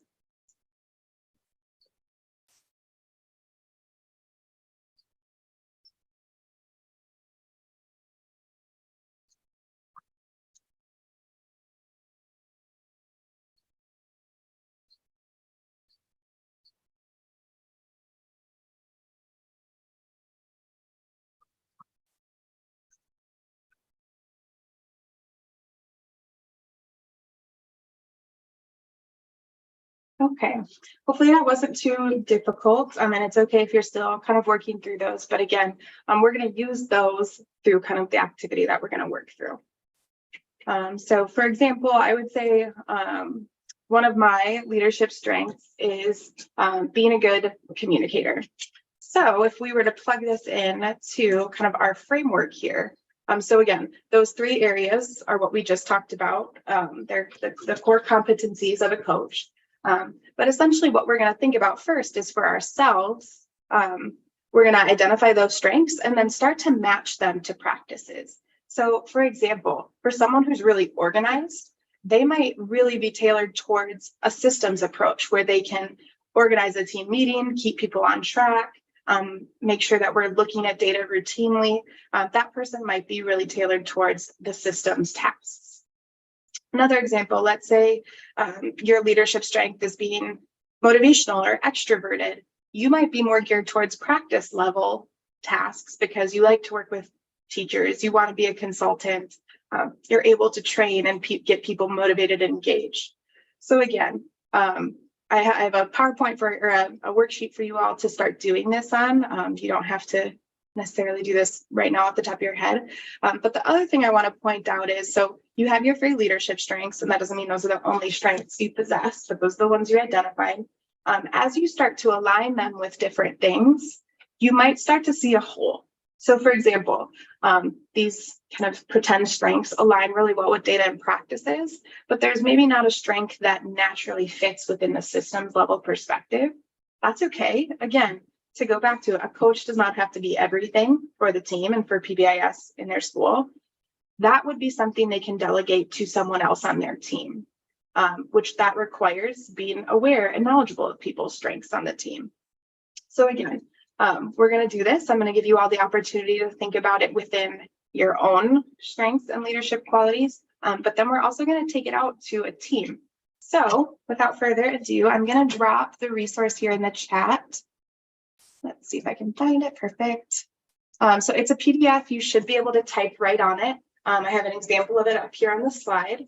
So what we're going to do, I'll probably give you guys like 4-ish minutes to work on this, but you're going to put your 3 strengths up here on the top of the worksheet. And then you can see on the left in that first column, each of the core areas of coaching expertise are listed. For each item, I want you to place an X under the strength that it aligns with. And again, don't panic if you don't have X's in all the columns or in all the rows, that's okay. The goal of this is not to say like, hey, as the PBIS coach, I check out all these boxes. No, I want you to maybe prioritize and think of the things that you are best suited for. And then we will do something with the blanks in a second. So again, I'll give you all 4-ish minutes to work on this. Please let me know in the chat if you're having a hard time opening the worksheet. But we will come back together and go through the next steps.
All right, I'll give everyone maybe one more minute, and it's okay if you're not fully done.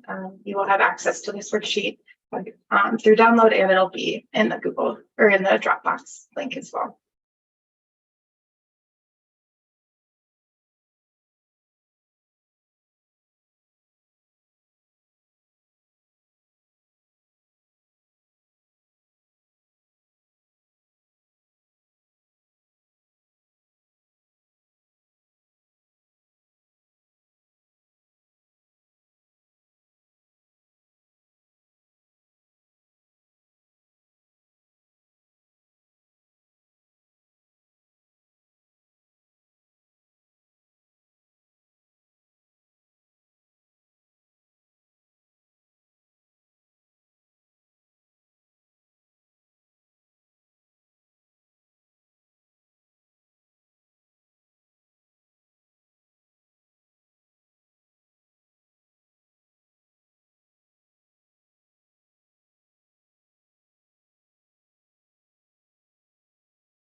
Okay, it's completely okay if you haven't gotten through your entire worksheet, but we're going to just move on for time's sake. I did put a link to the slides that are updated, and then I will get those in so that they can be updated for you all to have in the Dropbox as well.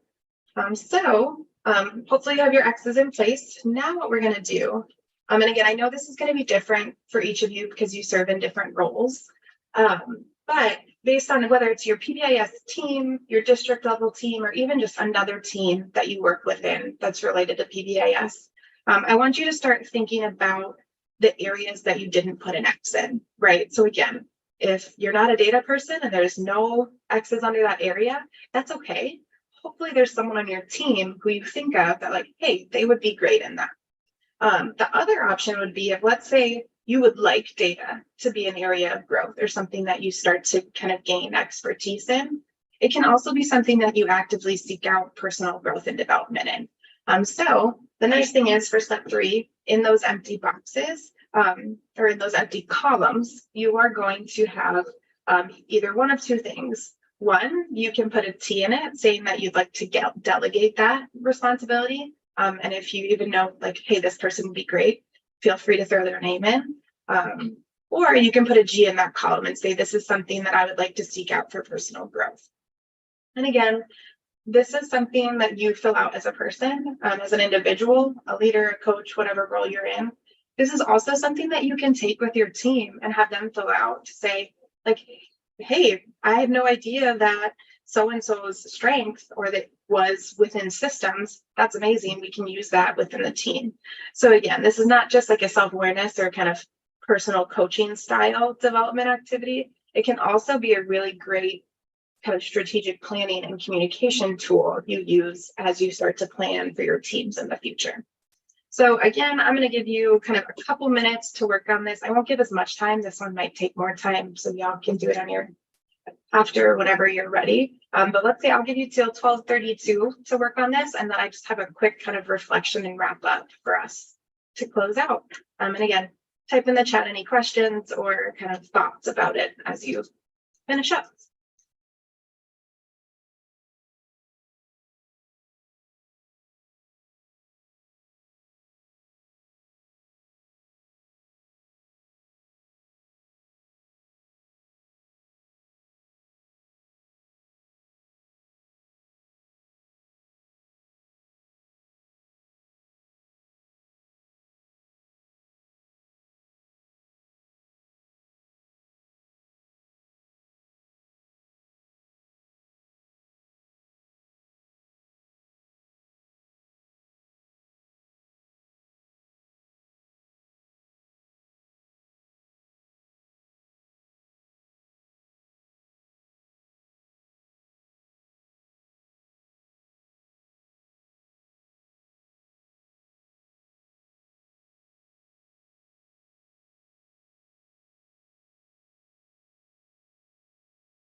All right, I know that probably wasn't enough time, but hopefully it got kind of your brain thinking towards delegation, team building.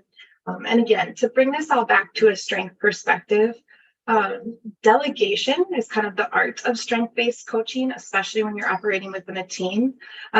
Because again, to be able to help people operate within their strengths, you have to recognize them and understand how they connect to the practices that you're going to be asking. Again, this isn't every task that a team does. There's probably more. Again, your unique team and your unique school probably has other items or even sub items for each of these options and each of these areas. However, you can take this and adapt it and kind of use it as just a starting point to think about how can we make sure everyone on the team not only feels valued, but are able to contribute in meaningful ways, because that is how you'll build an effective and sustainable team climate that then is able to serve and enhance the practices that you employ at your school. All right, so really quick, just a reflection. And if any, I think you can type in the chat. I'm not sure if you all have the ability to unmute or not. Either works. But first, I want you to just kind of think about and type what areas of your strengths align with the roles and responsibility of a coach. And really the second part, I would love to hear of, like, do you already feel like you're operating within your strengths on the team? And that can be yes, because, or no, but let's start with that one. Are you already performing and doing tasks that align with your strengths? So that first part.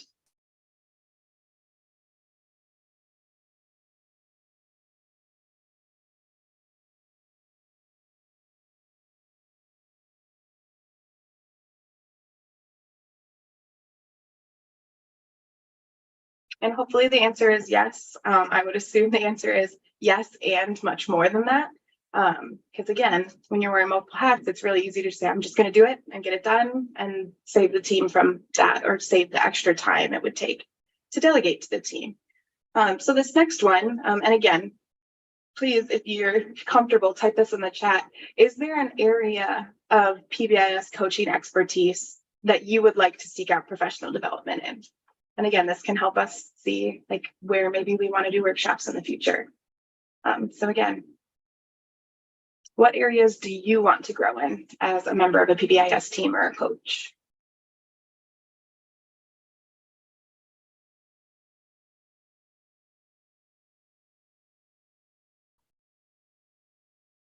And then lastly, and most importantly, what are some areas you would like to have delegate or ask for help from your team with? So again, going back to maybe you love doing the behind the scenes part of it, and you like leading team meetings and things like that, and maybe going and consulting with teachers is not your favorite. That's okay. You don't have to feel bad saying, I don't like to do this task. It doesn't align with my strengths. Obviously to an extent, but that's something you can find passion within your team. So again, this is just, again, I didn't invent positive coaching. This is not, a lot of this is just kind of things that I've compiled through learning about teams in different environments. But this is just scratching the surface. So if you're interested in positive coaching or other aspects of being an effective leader and running an effective team, I'd be more than happy to connect with you, provide you some of the resources that have been helpful for me. I also included some links to other coaching tools and resources. PBIS puts out so many things. Hopefully this orients you to a couple of it. I included some motivational aspects of it, how to be motivational, how to keep your emotional wellness up. And then, like I said, I greatly appreciate all of you taking the time to sit in here today. We're already over, but don't be shy. You can absolutely email me and I'm happy to pass along resources, things like that.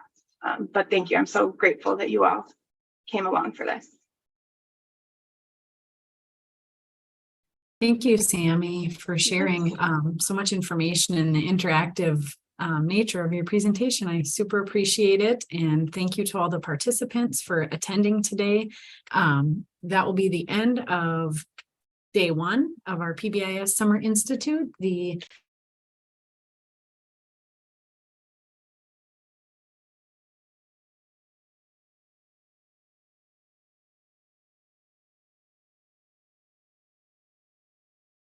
Angie, you somehow muted yourself after you said the end of day one. Oh, excellent. Well, technology hasn't been on my side today. The link to the CEUs and surveys are in the chat box. We would greatly appreciate your input on that to continue to improve Summer Institute moving forward. Thanks again to Sammy for sharing all your knowledge and insight. And thank you to the participants for attending today. Anything I'm forgetting, Erin? CEUs and BOSA, yeah. Sounds good. If Thanks so much. not, thank you very much for attending. Have a great rest of your day. We'll hopefully see you back tomorrow for day 2.